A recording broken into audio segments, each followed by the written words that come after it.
తెలంగాణ ప్రజలందరూ కూడా నమస్కారం. ఈరోజు పెద్ద సార్లకు కోపం వచ్చింది. పెద్ద సార్లకు ఎవరి మీద కోపం వచ్చిందంటే ఎన్టీవీ పైన చాలా కోపం వచ్చింది. ఎన్టీవీ మీద కోపం రావడానికి గల ప్రధాన కారణం ఏంటంటే అందులో ఒక ఆర్టికల్ పైన వాళ్ళ మనోభావాలు బాగా దెబ్బతిన్నాయి. తెలంగాణ కేబినెట్ లో సీనియర్ వాళ్ళ బాగా మనోభావాలు దెబ్బతిన్నాయి. మరి ఆ మనోభావాల మధ్యలో ముఖ్యంగా భారతదేశంలో ఎక్కువ దెబ్బతింటున్నాయి. అందులో ఇక మన తెలుగు రాష్ట్రాలు అయితే ఇక చెప్పనీకి లేదు. అంత భయంకరంగా మనోభావాలు దెబ్బతిన్న పరిస్థితిలో ఈరోజు ఐఏఎస్ ఆఫీసర్ల సంఘము ఈరోజు ఒక లెటర్ రిలీజ్ చేసిండ్రు. వాళ్ళు లెటర్ రిలీజ్ చేసిండు, సీరియస్గా వార్నింగ్ కూడా ఇచ్చిండ్రు. సీరియస్ వార్నింగ్ ఇవ్వడం జరిగింది. వాళ్ళు బాగా హర్ట్ అవ్వడం జరిగింది. ఈరోజు ఎంతమంది చనిపోయినా కానీ ఎప్పుడు హర్ట్ కాని వాళ్ళు ఈరోజు రిటైర్మెంట్ ఎంప్లాయీస్ దాదాపు 43 మంది, ఇవాటికి 43వ నంబర్ చేరుకున్నది. సరే, దాని గురించి మాట్లాడేటప్పుడు ఇక ఇది వాళ్ళు హర్ట్ అయినట్టుగా వాళ్ళు ఇచ్చినట్టు లెటరు. ఒకసారి ఎందుకు హర్ట్ అయినరో ఇందాము. మంత్రికి మహిళా ఐఏఎస్ కు మధ్య ఏం జరుగుతుంది? వాళ్ళిద్దరిది స్నేహమేనా లేక అంతకు మించమే ఉందా? ఇప్పుడు ప్రభుత్వంలోనూ బయట హాట్ గా జరుగుతున్న చర్చ ఇదే. ఆ సీనియర్ మినిస్టర్ ఐఏఎస్ కోసం ఎందుకంత తాపత్రయపడుతున్నారు? ఎంతమంది వారించినా వినకుండా ఆ అధికారిని కోసం కొత్త త్యాగాలు చేయడం వెనుక కుచ్చు హోతాహే ఉందా? కేబినెట్ లో కూడా దీని గురించి తెగ గుసగుసలాడేసుకున్నారా? ఇద్దరిని విడగొట్టడానికి ఆఫీసర్ ని బదిలీ చేయడం తప్ప ప్రభుత్వ పెద్దలకు మరో మార్గం కనిపించలేదా? ఇంతకీ ఎవరు సీనియర్ మంత్రివర్యులు? మహిళా ఐఏఎస్ కు ఆయనకు మధ్య ఉన్నది ఎలాంటి బంధం?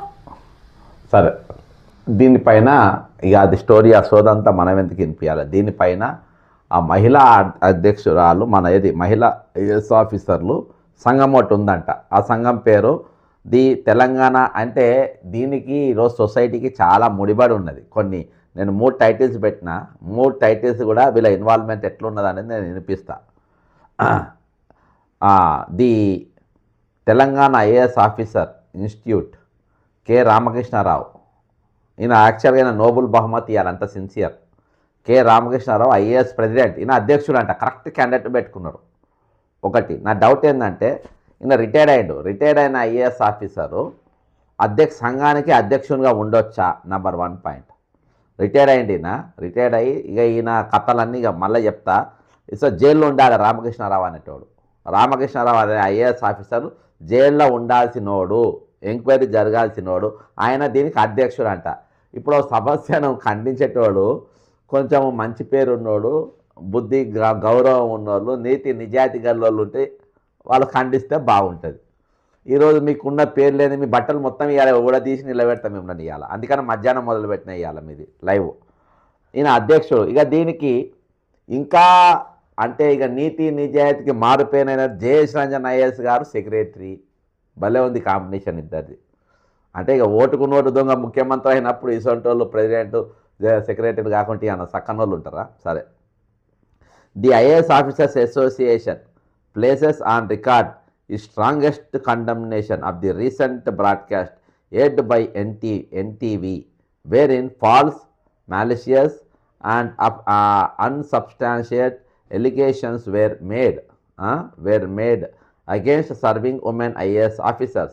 The broadcast irresponsibility attempted to malign these officers through baseless institutions and by casting aspirations of the legitimacy of their official postings. చాలా బ్రహ్మాండమైన పదాలు వాడినరు. మరి లెటర్ రేవంత్ రెడ్డికి అర్థం కాదు, మరి ఇంత ప్యూర్ ఇంగ్లీష్లో రాసిండ్రు. సరే. The set broadcast referred to so called family discomfort, alleged phone calls and WhatsApp chats in purported evidence. These claims are entirely fabricated, defamatory and devoid of any factual verification. The reckless airing of such content without authentication or adherence to basic norms of journalist ethics గురించి కూడా మాట్లాడారు sir. దాని గురించి మాట్లాడదాం. Ethics గురించి మాట్లాడారు రామకృష్ణారావు గారు. ఇది ethics amounts to character assassination and harassment of women officers are who discharging their duties with integrity and professionalism. వీళ్ళు ఏమో మాట్లాడినరు దీనికంటే ముందు నేను వీళ్ళు ఏం మాట్లాడిందంటే ఈ ఉత్తరం ఒక నిమిషం పక్కన పెడతా, ఒక నిమిషం ఇది ఇలా పెడదాం దీని కథ. ఇప్పుడు వీళ్ళు ఎథిక్స్ గురించి మాట్లాడిండ్రు, ఈ ఐఏఎస్ ఆఫీసర్ ఎథిక్స్ గురించి మాట్లాడిండ్రు, గౌరవం గురించి మాట్లాడిండ్రు, చాలా విషయాలు మాట్లాడిండ్రు. ఈరోజు నేను వీళ్ళ ఎథిక్స్ గురించి, వీళ్ళ మారల్స్ గురించి అన్నీ కూడా నేను వినిపిస్తా, ఓకేనా? అంటే వీళ్ళకే ఉంటాయి కావచ్చు, ఏది మనోభావాలు కానీ ఇవి కానీ వేరేళ్ళకు ఉండయి, వేరేళ్ళకు అవి ఉండయి. మరి మిస్ వరల్డ్ కాంపిటీషన్స్లో ఈ పెద్ద మనిషి ఏం మాట్లాడిచ్చిండో, ఈ పెద్ద మనిషి ఎవరు? జయేష్ రంజన్ గారు ఏమని మాట్లాడిచ్చిండ్రు, ఏమని మాట్లాడినరు అది అందరు విన్నారు. నేను చాలాసార్లు వినిపించిన ఆ వీడియో కోసం ప్రయత్నం చేస్తున్నా, దొరికితే ఓకే, దొరకకుంటే కింద మీ పాతలేవు నేను లింక్ పెడతా, ఆ లింక్ మీరు చూసుకోండి, ఓకేనా? అయితే ఈయన ఏమని మాట్లాడిండు, ఈయన భాష ఏ విధంగా ఉండే, మీరు ఆడొచ్చు పాడొచ్చు వీళ్ళతోని మాట్లాడియచ్చు అని చెప్పి ఏవేవో మాట్లాడిండు. You can talk with her, you can chat with her అని చెప్పి మాట్లాడిండు. మరి ఇది ఏ డిగ్నిటీకి ఇది మీకు డిగ్నిటీ ఉన్నట్టా లేనట్టా? దీంతో మీకు డిగ్నిటీ ఉందా లేదా అనేది ఇప్పుడు నా అనుమానం. మీరు ఇంత మాట్లాడింది కదా మారల్స్ గురించి, ఎథిక్స్ గురించి, అసలు ఈ ఐఏఎస్ ఆఫీసర్స్కి ఎథిక్స్ ఉన్నాయా? ఈ ఐఏఎస్ ఆఫీసర్స్కు మీకు మారల్స్ ఉన్నాయా? ఈరోజు నిజంగా మీరు నిష్పక్షపాతంగా రూల్ ప్రకారము మీరు చెప్తున్న నీతి నిజాయితీల వైపున మీరు డ్యూటీ చేస్తుందా? మీ డ్యూటీలో అవి జనాన్ని కనబడేటట్టుగా ఉన్నదా? మీ క్యారెక్టర్ ఏంది? మీ సిన్సియారిటీ ఏంది? మీ హానెస్టీ ఏంది? మీ లాయల్టీ ఏంది? వీటి ప్రకారం మీరు డ్యూటీ చేస్తుందా? మీరు అట్లా డ్యూటీ చేస్తున్నారని మీకు అనిపిస్తుందా? ఈరోజు ప్రజలు మీ ఐఏఎస్ ఆఫీసర్ అంటే ఇట్లా ఉండాలి అన్న తట్టుగా మీ డ్యూటీ ఉంటుందా అనే అనేకమైన ప్రశ్నలు ఈరోజు ప్రజలలో ఉన్నాయి. మీ క్యారెక్టర్ పైన, మీ సిన్సియారిటీ పైన, మీ లాయల్టీ పైన, మీ నీతి నిజాయితీ పైన ఈ తీరుగా అయిన ఆలోచనలు ఈరోజు ఉన్నది. ఇగో ఇప్పుడు నేను ఇది చూపెడుతున్నా. రైట్, రామకృష్ణారావు గారు ఒకసారి ఇదేందో చెప్పండి నాకు.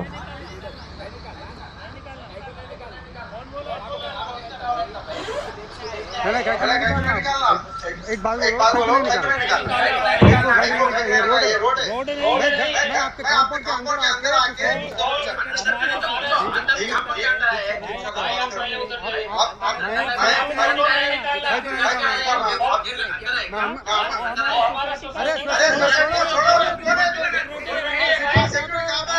ఇది రామకృష్ణారావు విల్లా పై బయట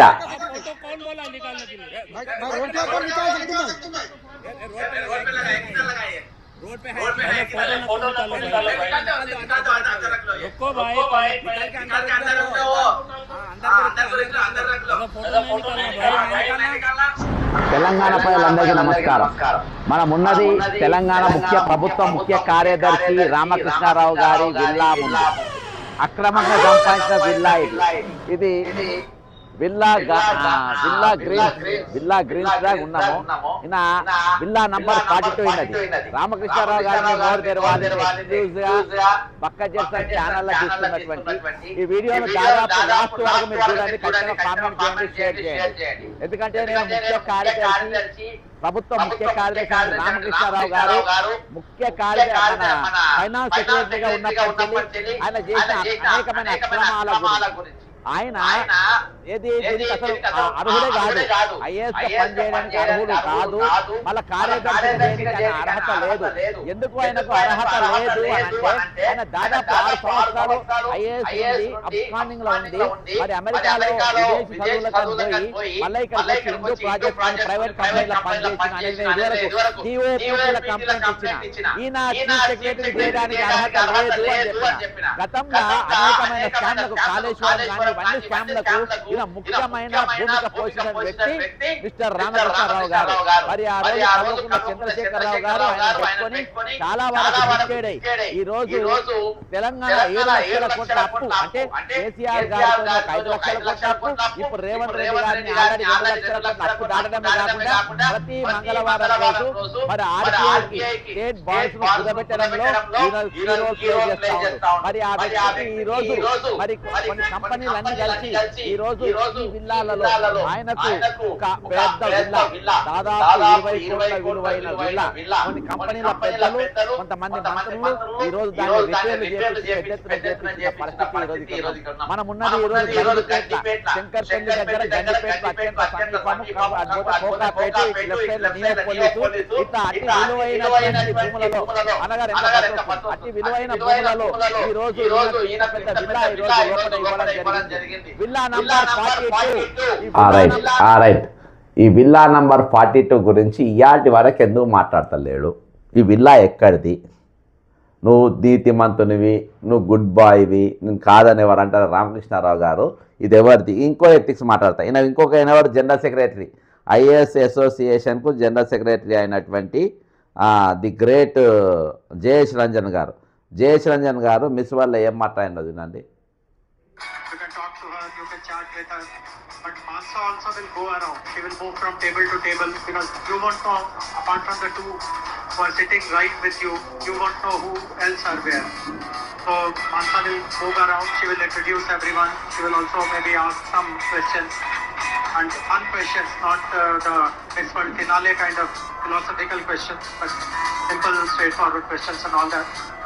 And this is an easy evening. You are free to mingle. Suppose someone strikes your eye, or you are very fascinated by some country, and it's a great honor for you to see someone representing that country at this level of competition. You are free to walk up, take a picture, make some small talk. I mean, they have also been briefed that people will come, talk to them, and they are all aware they have to kind of mix and pose for pictures and stuff like that. Honorable Chief Minister will be arriving in a short while.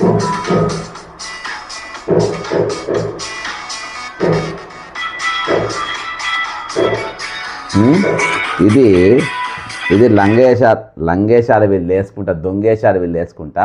వీళ్ళంట నీతి నిజాయితీ గల్లోళ్ళంట. వీళ్ళకు మనోభావాలు దెబ్బతిన్నాయంట, వీళ్ళ మనోభావాలు ఉన్నాయంట. అసలు ఎన్టీవీలో ఏం చెప్పిండ్రండి? ఎన్టీవీలో ఏం చెప్పిండ్రు? వాళ్ళ పేర్లు చెప్పిండ్రా?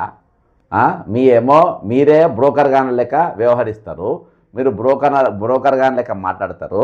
మీరు ఇంకేం చెప్పింది ఇందులో అక్కడి దాకా ఆగకుండా మీరు వాళ్ళతో మాట్లాడచ్చు. ఇగో ఈ సినిమా యాక్టర్లు చూడండి, సురేష్ బాబు, అల్లు అరవింద్, వీళ్ళందరూ అమ్మాయిలతో అక్కడ వచ్చిన మీటికాలతో మాట్లాడచ్చు. ఆయన పోయి ఏమనిచ్చింది? మిస్ ఇంగ్లాండ్ అక్కడికి పోయి మమ్మలను ప్రాస్టిట్యూట్స్ లెక్క ట్రీట్ చేసిండ్రు. అక్కడ రిచ్ మేల్ అంటే బాగా బలిసినోళ్ళ వాళ్ళ దగ్గర పోయి మీరు వాళ్ళతో తిరిగి వాళ్ళతో మాట్లాడవచ్చు, ఇది చేయొచ్చు అని చెప్పి చేసిండ్రు. ఇక వీళ్ళు రిచ్ మేల్స్, సురేష్ బాబు వీళ్ళు వాళ్ళతోని ఇంకా చాలామంది బాగా బలిసిన వాళ్ళని అక్కడ పిలిపించి ఒక 100 మందో 200 మందో వాళ్ళతోని మాట ముచ్చట్టు. ఇవన్నీ చూసి మిస్ వరల్డ్ ఇటువంటి ఎక్కడ కూడా జరగమే అక్కడికి పోయి వీళ్ళు కంప్లైంట్ ఇచ్చిన పరిస్థితి. మరి ఇక ఎన్టీవీలో మరి ఏం చెప్పిండ్రు? ఇప్పుడు ఇదంతా అయినాక ఇక ఎన్టీవీలో వచ్చిన కథ ఇప్పుడు వినండి. తర్వాత వీళ్ళ ఉత్తరం వీళ్ళ కథ వీళ్ళ ఉత్తరం వీళ్ళకి అప్పచెప్పారు. తెలంగాణ కేబినెట్ లో ఓ సీనియర్ మంత్రికి మహిళా ఐఏఎస్ కు మధ్య ఏం జరుగుతుంది? వాళ్ళిద్దరిది స్నేహమేనా లేక అంతకు మించమే ఉందా? ఇప్పుడు ప్రభుత్వంలోనూ బయట హాట్ గా జరుగుతున్న చర్చ ఇదే. ఆ సీనియర్ మినిస్టర్ ఐఏఎస్ కోసం ఎందుకంత తాపత్రయపడుతున్నారు? ఎంతమంది వారించినా వినకుండా ఆ అధికారిని కోసం కొత్త త్యాగాలు చేయడం వెనుక కుచ్చుకుచ్చు హోతాహై ఉందా? కేబినెట్ లో కూడా దీని గురించి తెగ గుసగుసలాడేసుకున్నారా? ఇద్దరిని విడగొట్టడానికి ఆఫీసర్ ని బదిలీ చేయడం తప్ప ప్రభుత్వ పెద్దలకు మరో మార్గం కనిపించలేదా? ఇంతకీ ఎవరు సీనియర్ మంత్రివర్యులు? మహిళా ఐఏఎస్ కు ఆయనకు మధ్య ఉన్నది ఎలాంటి బంధం? రేవంత్ రెడ్డి కేబినెట్ లోని ఓ సీనియర్ మంత్రి వ్యవహారం ఇప్పుడు ప్రభుత్వ వర్గాలు తెగ నలుగుతోంది. ఏడాదిన్నరగా ఓ మహిళా ఐఏఎస్ పై సదరు సీనియర్ మినిస్టర్ విపరీతమైన ఆపేక్ష చూపించేస్తున్నారు. సాధారణంగా ఇలాంటి వ్యవహారాలు ఎంత దాయాలనుకున్నా దాగు. One fine morning bomb blast అయిపోయి వ్యక్తుల స్థాయిని బట్టి డ్యామేజ్ జరుగుతూ ఉంటుంది. మంత్రి గారి వ్యవహారంతో ఇప్పుడు ప్రభుత్వ పెద్దలకు కూడా అదే భయం పట్టుకుని ముందు జాగ్రత్తలు తీసుకుంటున్నట్టుగా తెలుస్తోంది. అంతకు ముందు ప్రాధాన్యం లేని శాఖలో ఉన్న ఈ ఐఏఎస్ అధికారుల్ని రాష్ట్రంలో కాంగ్రెస్ అధికారులకు వచ్చిన వెంటనే నల్గొండ జిల్లా కలెక్టర్ గా ప్రమోట్ చేయించారట 60లో 20 మంత్రివర్యులు. ఆ తర్వాత అక్కడి నుంచి ఏకంగా ఆయన శాఖకి సెక్రటరీ హోదాలో వచ్చేశారు అధికారిని. ఇలా కాంగ్రెస్ ప్రభుత్వం వచ్చిన 2 ఏళ్ల కాలంలో సదరు అధికారికి 3 సార్లు కంఫర్ట్ పోస్టింగ్ వచ్చింది. దాంతో అందరి దృష్టి మంత్రి అండ్ మేడం గారి స్నేహంపై పడింది. ఎక్కడ చూసినా ఇదే టాపిక్. షష్ఠి పూర్తికి దగ్గరలో ఉన్న మంత్రి అంతకన్నా సగం వయసున్న అధికారుల మధ్య స్నేహం అటు మంత్రిత్వ శాఖలోనూ ఇటు మంత్రి గారి ఇంట్లోనూ రచ్చకు దారితీసిందట. తరచూ బదిలీలు, ఆమెతో ఆయన సాన్నిహిత్యం గమనించిన కుటుంబ సభ్యులు ఈ వ్యవహారాన్ని ఇలాగే వదిలేస్తే అసలుకే అసలుస్తుందన్న భయంతో మంత్రిని వారించారట. అదే సమయంలో ఆయనపై నిఘా కూడా పెట్టినట్టు తెలిసిందే. అందులో భాగంగానే మంత్రి ఐఏఎస్ వ్యవహారానికి సంబంధించి మొత్తం ఊపిలాగినట్టుగా తెలిసింది. పనిలో పనిగా మంత్రి గారి phone call data, WhatsApp chats తెప్పించుకొని చూసిన ఫ్యామిలీ మెంబర్స్ షాక్ అయ్యారట. ఆ దెబ్బకు ఆయన ఇంట్లో పెద్ద గొడవే జరిగినట్టుగా తెలిసింది. ఈ వ్యవహారం బయటపడితే ఆయన పొలిటికల్ కెరీర్ మీద దెబ్బ పడుతుందన్న భయంతో ఫోన్ స్వాధీనం చేసుకున్నారట కుటుంబ సభ్యులు. కానీ మన మినిస్టర్ సాబ్ అంతటితో ఆగారా అంటే అది లేదు.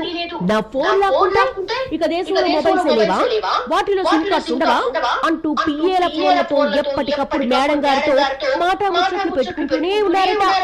ఇక్కడే కుటుంబ సభ్యులకు ఇంకా కాలిపోతున్నట్టుగా తెలుస్తోంది. ఎంత కావలసిన అధికారులైతే మాత్రం అర్ధరాత్రి దాకా ముచ్చట్లేంటి, అడ్మినిస్ట్రేషన్ వర్క్ పేరుతో తిరుగులేంటంటూ కుటుంబ సభ్యులు అభ్యంతరం పెట్టినట్టుగా సమాచారం. మ్యాటర్ బాగా ముదిరి ఫ్యామిలీ నుంచి ప్రభుత్వ పెద్దలకు చేరడంతో వాళ్ళు కూడా గతుక్కుమని అసలు విషయం ఏంటో తేల్చమని నిఘా వర్గాలను పురమాయించారట. ఆ సమాచారంతో రక్షణకు ముందే గుట్టు చప్పుడు కాకుండా సెటిల్ చేద్దామని అనుకున్నారట. ఇది గనక లీక్ అయి బయటకు పెట్టిందో రాజకీయ ప్రత్యర్థులకు అస్త్రంగా మారుతుందని, అంతిమంగా ప్రభుత్వానికి మచ్చ తప్పదని పెద్దోళ్ళు భయపడ్డట్టుగా తెలిసింది. అందుకే సదరు ఐఏఎస్ పై బదిలీ వేటు వేసినట్టుగా సమాచారం. అంతేకాకుండా గడిచిన 14 నెలలుగా ఆమె వ్యవహరించిన తీరు, సంతకాలు చేసిన ఫైల్స్ తో పాటు మిగతా సమాచారం అంతా తెప్పించుకున్నారట ముఖ్యులు. ఈ విషయంలో ఏదో ఒక యాక్షన్ తీసుకోకపోతే పరిస్థితి చేయిదాటిపోతుందని, దీనివల్ల మంత్రి గారి కుటుంబంతో పాటు ప్రభుత్వ పరువు కూడా పోవడం ఖాయమని భావిస్తున్నారు. అన్నిటికీ మించి రాజకీయ ప్రత్యర్థులకు తామే కొత్త అస్త్రం ఇచ్చినట్లు అవుతుందని గ్రహించి వెంటనే కళ్ళు తెరిచారు సర్కారు ముఖ్యులు. ఇక దీన్ని కళ్ళు తెరిచి ఏం చేసిర్రనంటే దీన్ని ఒక అసోసియేషన్ దుకాణం స్టార్ట్ చేసిండ్రు. అసోసియేషన్ దుకాణం ఎవరు? ఈ పునీతులతోని, ఈ గుడ్ బాయ్స్తోని. రెండు ఇందాక చూపించిన కదా రామకృష్ణారావు అనేటోడు ఏందో, ఈరోజు ఆయన వల్ల దాదాపు 20,500 మంది రిటైర్డ్ అయ్యారు. ఇవాళ ఇంకొక మరణం. నేను ఈ లెటర్ ఎందుకు సీరియస్ తీసుకున్నా అంటే ఇవాళ 43వ మరణం అయింది. 43వ రిటైర్డ్ ఉద్యోగి మరణం ఈరోజు జరిగింది. 43rd death. 43వ మనిషి ఈరోజు రిటైర్డ్ అయిన వ్యక్తి ఈరోజు మరణించిండు. ఆయన ఎవరో ఆయన వివరాలు చెప్పే ముందు ఈరోజు వీళ్ళు మాట్లాడుతున్నారు కదా వీళ్ళ మనోభావాల గురించి, వీళ్ళ మళ్ళీ వీళ్ళకి ఏవో ఉన్నాయంట, ఎథిక్స్ అని, మారల్స్ అని, తోలు ఉన్నాయంట. ఈ దొంగల గురించి నేను మాట్లాడతా. ఈరోజు ఈరోజు మిడిల్ క్లాస్ వాళ్ళన్నా కానీ, ఈరోజు పేదోళ్ళన్నా కానీ వాళ్ళంటే ఈరోజు లెక్కలేని పరిస్థితుల్లో మీరు ఉన్నారు. ఇలా మంత్రి వేసుకొచ్చింది కదా, ఆ మంత్రి మధ్యరాత్రికి వెళ్ళి ఏం చేసినో చెప్తా. ఇప్పుడు మొత్తం ప్రూఫ్లతో సహా చూపెడతాం మీకు. ది ఐఏఎస్ ఇది ఉన్నది కదా, రైట్. వీళ్ళకి ఇక if the further matter of serious concern that after the creation and broadcast of this content by NTV multiple other media platforms. బాగా జాప్తా చేస్తున్నాను, ఏం పిక్కుంటా పీక్కో, ఓకేనా. Other media platforms have resorted to airing, reproducing or circulating the same defamatory material, thereby amplifying the harm caused. The association strongly cautions all media houses against engaging in or perpetuating such irresponsible and unethical reporting. మీకు మించిన unethical fellows, మీ రామకృష్ణరావు నీకే చెప్తున్నా, నువ్వు నీ అంత unethical fellow, నీ అంత దేడుగాడు, నీ అంత కరప్టెడ్ ఫెలో, నీ అంత చీటరు ఎవ్వరు లేడు. నేను బాగా ఆన్ రికార్డ్ చెప్తున్నా, రాసుకో నువ్వు. నేను ఆన్ రికార్డ్ చెప్తున్నా రాసుకో నువ్వు. నీ అంత పనికిమాలలో నీ అంత దొంగ ఇంకెవ్వరు లేడు. ఇక అర్థమైందా? ఇవాళ గవర్నమెంట్తోని మీరు ఎట్లా చేయించిందంటే వాళ్ళ పైసలు మొత్తం ఈరోజు కమిటెడ్ బడ్జెట్ అనేది ఈరోజు ఖచ్చితంగా ప్రభుత్వ జీతాలు ఇవ్వాల్సిన పైసలు, మీరు పెన్షన్లు ఇవ్వాల్సిన పైసలు, పిఆర్సీ ఇవ్వాల్సిన పైసలు బాజాప్తా ఓపెన్గా మీరు వాడేసుకున్నారు. అది ఎంత పెద్ద నేరము, దానికి జైళ్ళల్లో పోవాలి. మీరు జైళ్ళల్లో ఉండాల్సిన మీరు ఈరోజు నీతి గురించి నిజాయితీ గురించి మీరు మాట్లాడుతుంటే నిజంగా సిగ్గేస్తుంది. ఇప్పటిదాకా నేను ఇల్లు చూపించిన వీళ్ళు ఏమంటారు, IAS officer association unequivocally states that బాధాప్తా చెప్తున్నట్టు ఎవరు, ఈ నీతి నిజాయితీ గల ఆఫీసర్లు. ది ఎలిగేషన్స్ వీళ్ళు ఎప్పుడు ఖండించాలి తెలుసా, అమయ్ కుమార్ అనేటోడు ఈడీ ప్రశ్నించింది, దాన్ని మీరు ఖండించిందా లేదా, ఇసోంటోని పైన యాక్షన్ తీసుకోవాలి, ఇసోంటోని ఐఎస్కెళ్ళి తీసేయాలని ఏమైనా ఇచ్చిందా. ఈరోజు మన ఎవరు మిస్టర్ నవీన్ మిత్తల్ ఆయన గురించి ఏంటండి వాళ్ళు, మీ ఐఏఎస్ ఆఫీసర్ల బతికేంది చెప్పండి, మీ ఐఏఎస్ ఆఫీసర్ల బతికేంది, మీరు ఎన్ని మోసాలు ఎన్ని జీవితాలతో మీరు ఆడుకుంటున్నారు ఈరోజు. అరేందా 43వ నంబర్ ఫోటో చూపెడుతున్నా, ఇది కూడా పక్కన పెడుతున్నా, ఇగో 43వ నంబర్ ఫోటో ఇది, ఇవాళ చచ్చిపోయిన సార్. 43 నంబర్ ఈయన ఎవరో చెప్తున్నా, ఈ లెటర్లో ఫర్దర్ పోయే ముందు సార్ పేరు M A Faheem, deputy director town and country planning GHMC Hyderabad, Toli Chowki. అర్థమైందా, టోలీ చౌకీ దగ్గర ఉంటాడంట సారు. ఈ సార్ 43వ నంబర్ చనిపోయింది, 43 నంబర్.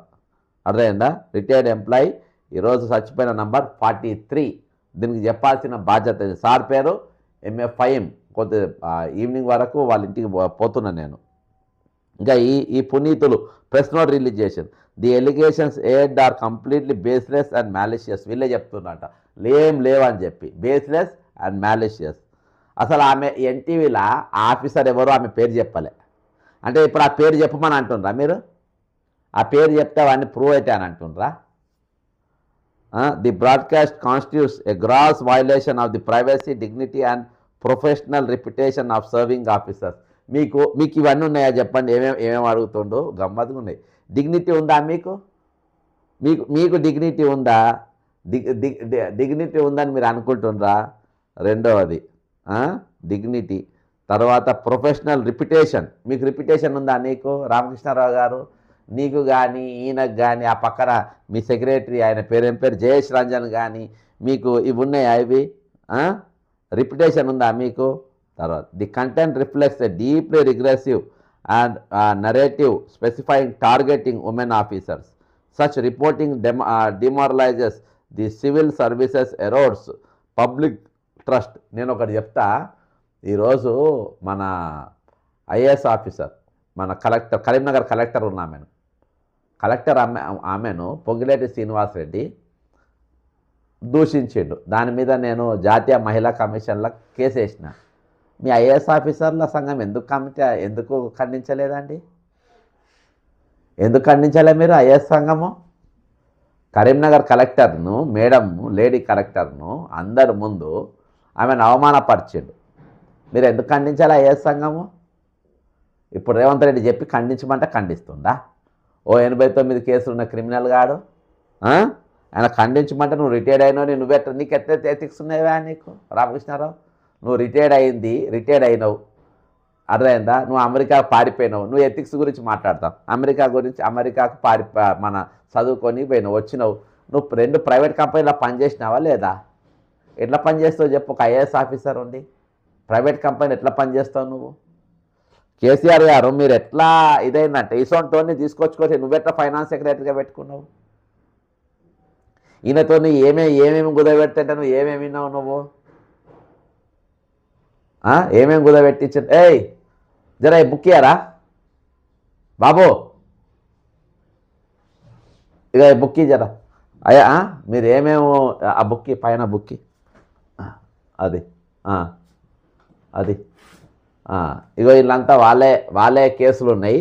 సౌతా వీళ్ళ చిట్టాలు, వీళ్ళు పెద్ద ఇది సొక్కం పూసల లెక్క మాట్లాడుతుండ్రు కదా.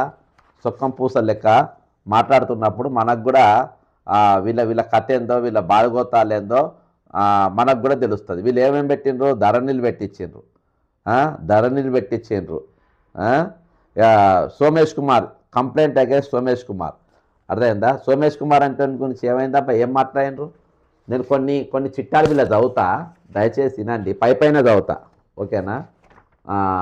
నేను 189 కేసులు వేసిన, 179 కేసులు, 170 కేసులల్లో కొన్ని ఇవి, ఓకే. ఇలా ధరణి పోర్టల్ సాఫ్ట్వేర్ కాంటెలా, a faulty company with dubious background in software development without global implementations on track. ఇది ఎవరిది వెనక? జయేష్ రంజన్. అప్పుడు ఐటీ మినిస్టర్ ఈయన ఉండే, ప్లస్ ఈయన ఉండే. Special investigation was undertaken by our source in USA and found this company in a small LC IT company which do not have any big clients in USA but a shoebox company recommended by IT minister and shared by CMO officer. ధరణి గురించి చెప్తున్నా. ఇది బయట పెట్టింది బక్క జెడ్సన్ రేవంత్ రెడ్డి కాదు, లేకుంటే ఇప్పుడు బట్టి కాదు, కోన్ కోసం గొట్టం కాదు. ఇవన్నీ నేను సాక్ష్యాలతో సహా నేను బయట పెట్టే దగ్గర మాట్లాడి కూడా ఏం లేదు. ఇది కల్వకుంట్ల కవిత ఆస్తులది. ఇది సరే ఇప్పుడు అవసరం లేదు, కానీ నేను ఇది చెప్తున్నా. వీళ్ళ సొక్కం పూసతనము, వీళ్ళ చక్కని పనులు చెప్పనిక అని చెప్పి నేను ఇవన్నీ తీస్తున్నా. ఇగో ఇంకొకటి IRB కంపెనీ. ఇది ఇచ్చిందారు ఎవరో దగ్గరున్న గుర్తుందా మీకు? Arvind Kumar IAS. I request the ED, నేను ఈడీలు ఇచ్చిన, institute the enquiry in this contract with entitle IRB infra tolling and OM activities on the 158 kilometre stretch for revenue linked concession period of 30 years. 30 ఏళ్ళకి ఇచ్చేసిండ్రు. అర్థమైందా? 30 ఏళ్ళకు ఇది ఇచ్చింది ఎవరు? ఎవరిచ్చిండ్రు? ఐటీ మినిస్టర్ అప్పుడు కేటీఆర్ గారు ఉండే అరవింద్ IAS. దీనిలో జైలుకు పోవాలి, దీని మీద ఎంక్వైరీ ఉండదు. IAS ఆఫీసర్ల కథ చెప్తున్నా. IAS ఆఫీసర్ల కథ, వీళ్ళ కథలు ఒకరేండు కాదు, మొత్తం లూటీ చేసి గవర్నమెంట్ ఈరోజు సర్వనాశనం, తెలంగాణ సర్వనాశనం చేసింది ఎవరంటే వీళ్ళు. అప్పుడు ఎంతమంది ఈయన జయవాటి చనిపోయినారు? ఎంతమంది? 6,121 మంది రైతులు మరణించారు. ఎవరు? సోమేష్ కుమార్ చర్యల వల్ల. సోమేష్ కుమార్కు నేను ఆ రోజు బాజాప్తా పంపిన. స్మితా సబర్వాల్ IAS పిల్ నంబర్ 241 and 42 ఈమె కేసు చదువుతానండి. నేను ఈ సంఘం గాడిదలా కాచిందా అంటున్నా. ఇవన్నీ తప్పులు చేస్తా ఉంటే మీరు ఎందుకు ఖండించలే? This is in reference to the honourable chief justice Chandra Sharma and the honourable justice Shri Abhinandan Kumar Shavili of Telangana high court common order regarding respondent Shrimati Smita Sabharwal IAS on the fashion show conducted by designer Abhishek Datta. The petitioner has prayed for the relief as below against. ఆమె personal కేసుకు ప్రభుత్వ పైసలు ఖర్చు పెట్టింది. దీని మీద సవాల్ చేసి ఈమె పైసలు వాపస్ ఇవ్వాలని చెప్పిన హైకోర్టు ఏమని ఆర్డర్ ఇచ్చిందంటే, it may be noted that ఈమె 15 లక్షల రూపాయలు వాడుకుంది. ఇగో ఒక point. General administration department dated 28/2015 issued by the first respondent sanctioning an amount of 15 lakhs to the second respondent towards legal expenses. ఎవరి కోసము? Smita Sabharwal. out her private litigation is highly arbitrary, bad and illegal and pass such other order అని చెప్పి yes the fit and proper. It may be noted that GAD department white number GO art number 2296 dated on 28/20 has sanctioned 9,75,420 towards court fee damages and 5 lakhs towards litigation expenses which are struck down by Telangana High Court. Telangana high court ఈ పైసలు మీ private కేసుకి ఎట్లా వాడుకుంటావు వాపస్ ఇచ్చేయాలని చెప్పేసి నేను దీని మీద case వేసిన ఈమె మీద. అర్థమైందా? ఒక లేచిన దానిపైన ఇట్లా 1-2 కాదు, వరుసగా అన్నిటిపైన కూడా వీళ్ళ మీద దునియా కేసులు ఉన్నాయి. అసోంటిది ఈరోజు వీళ్ళు చక్కని పూసలు లెక్క, వీళ్ళు నీతి నిజాయితీ గల ఆఫీసర్ లెక్క ఈరోజు వీళ్ళు మాట్లాడితే ఎట్లా? ఈరోజు బాజాప్తా దగ్గర ఉండి నేను డాక్యుమెంట్ చూపెడతా. వరంగల్ సెంట్రల్ జైలును కుదబెట్టించాను ఈయన ఇప్పించిన అప్పులు. ఇగో ఇది వరంగల్ సెంట్రల్ జైలును కుదబెట్టించింది రామకృష్ణారావు. వీళ్ళ పీరియడ్లో తెచ్చిన అప్పులు చూడండి. అప్పులు చూస్తే మీరు పరేషాన్ అయిపోతారు. ఇవి మరి ఎవరికన్నా ఉద్యోగాలకు ఇచ్చిందా? దేనికన్నా కష్టపడి కాపాడినంటే ఏం లేదు. ఇగో ప్రతి బ్యాంకేలో అప్పు ఇచ్చింది. వీళ్ళకంట ఎథిక్స్ ఉన్నాయంట, వీళ్ళకంట ఏవి మారల్స్ ఉన్నాయంట. ఇప్పుడు ఆ మంత్రి ఎందుకు మాట్లాడతలేరు? బయటకు వచ్చి ఆ మంత్రి ఎందుకు కేసు పెడతలేరు? IAS సంఘం వచ్చి ఎందుకు మాట్లాడాలి అంటే IAS సంఘం ఈరోజు ముఖ్యమంత్రి తాబేదారు లెక్క పనిచేస్తుండ్రా? వీళ్ళు ఎవరి లెక్క పనిచేస్తారు? ఎవరి కోసం పనిచేస్తుండ్రు? ఎవరి లెక్క పనిచేస్తుండ్రు? ఈరోజు సెక్రటరియేట్లో సామాన్గా మన ఏది ఈ ఐటీ కంపెనీకి అందులో ఉన్నటువంటి కంప్యూటర్ కానీ అవన్నీ కొనుగోలు చేసేట్లా దాదాపు 300 కోట్ల స్కామ్. అందులో జయేష్ రంజన్ పేరు ఉంది.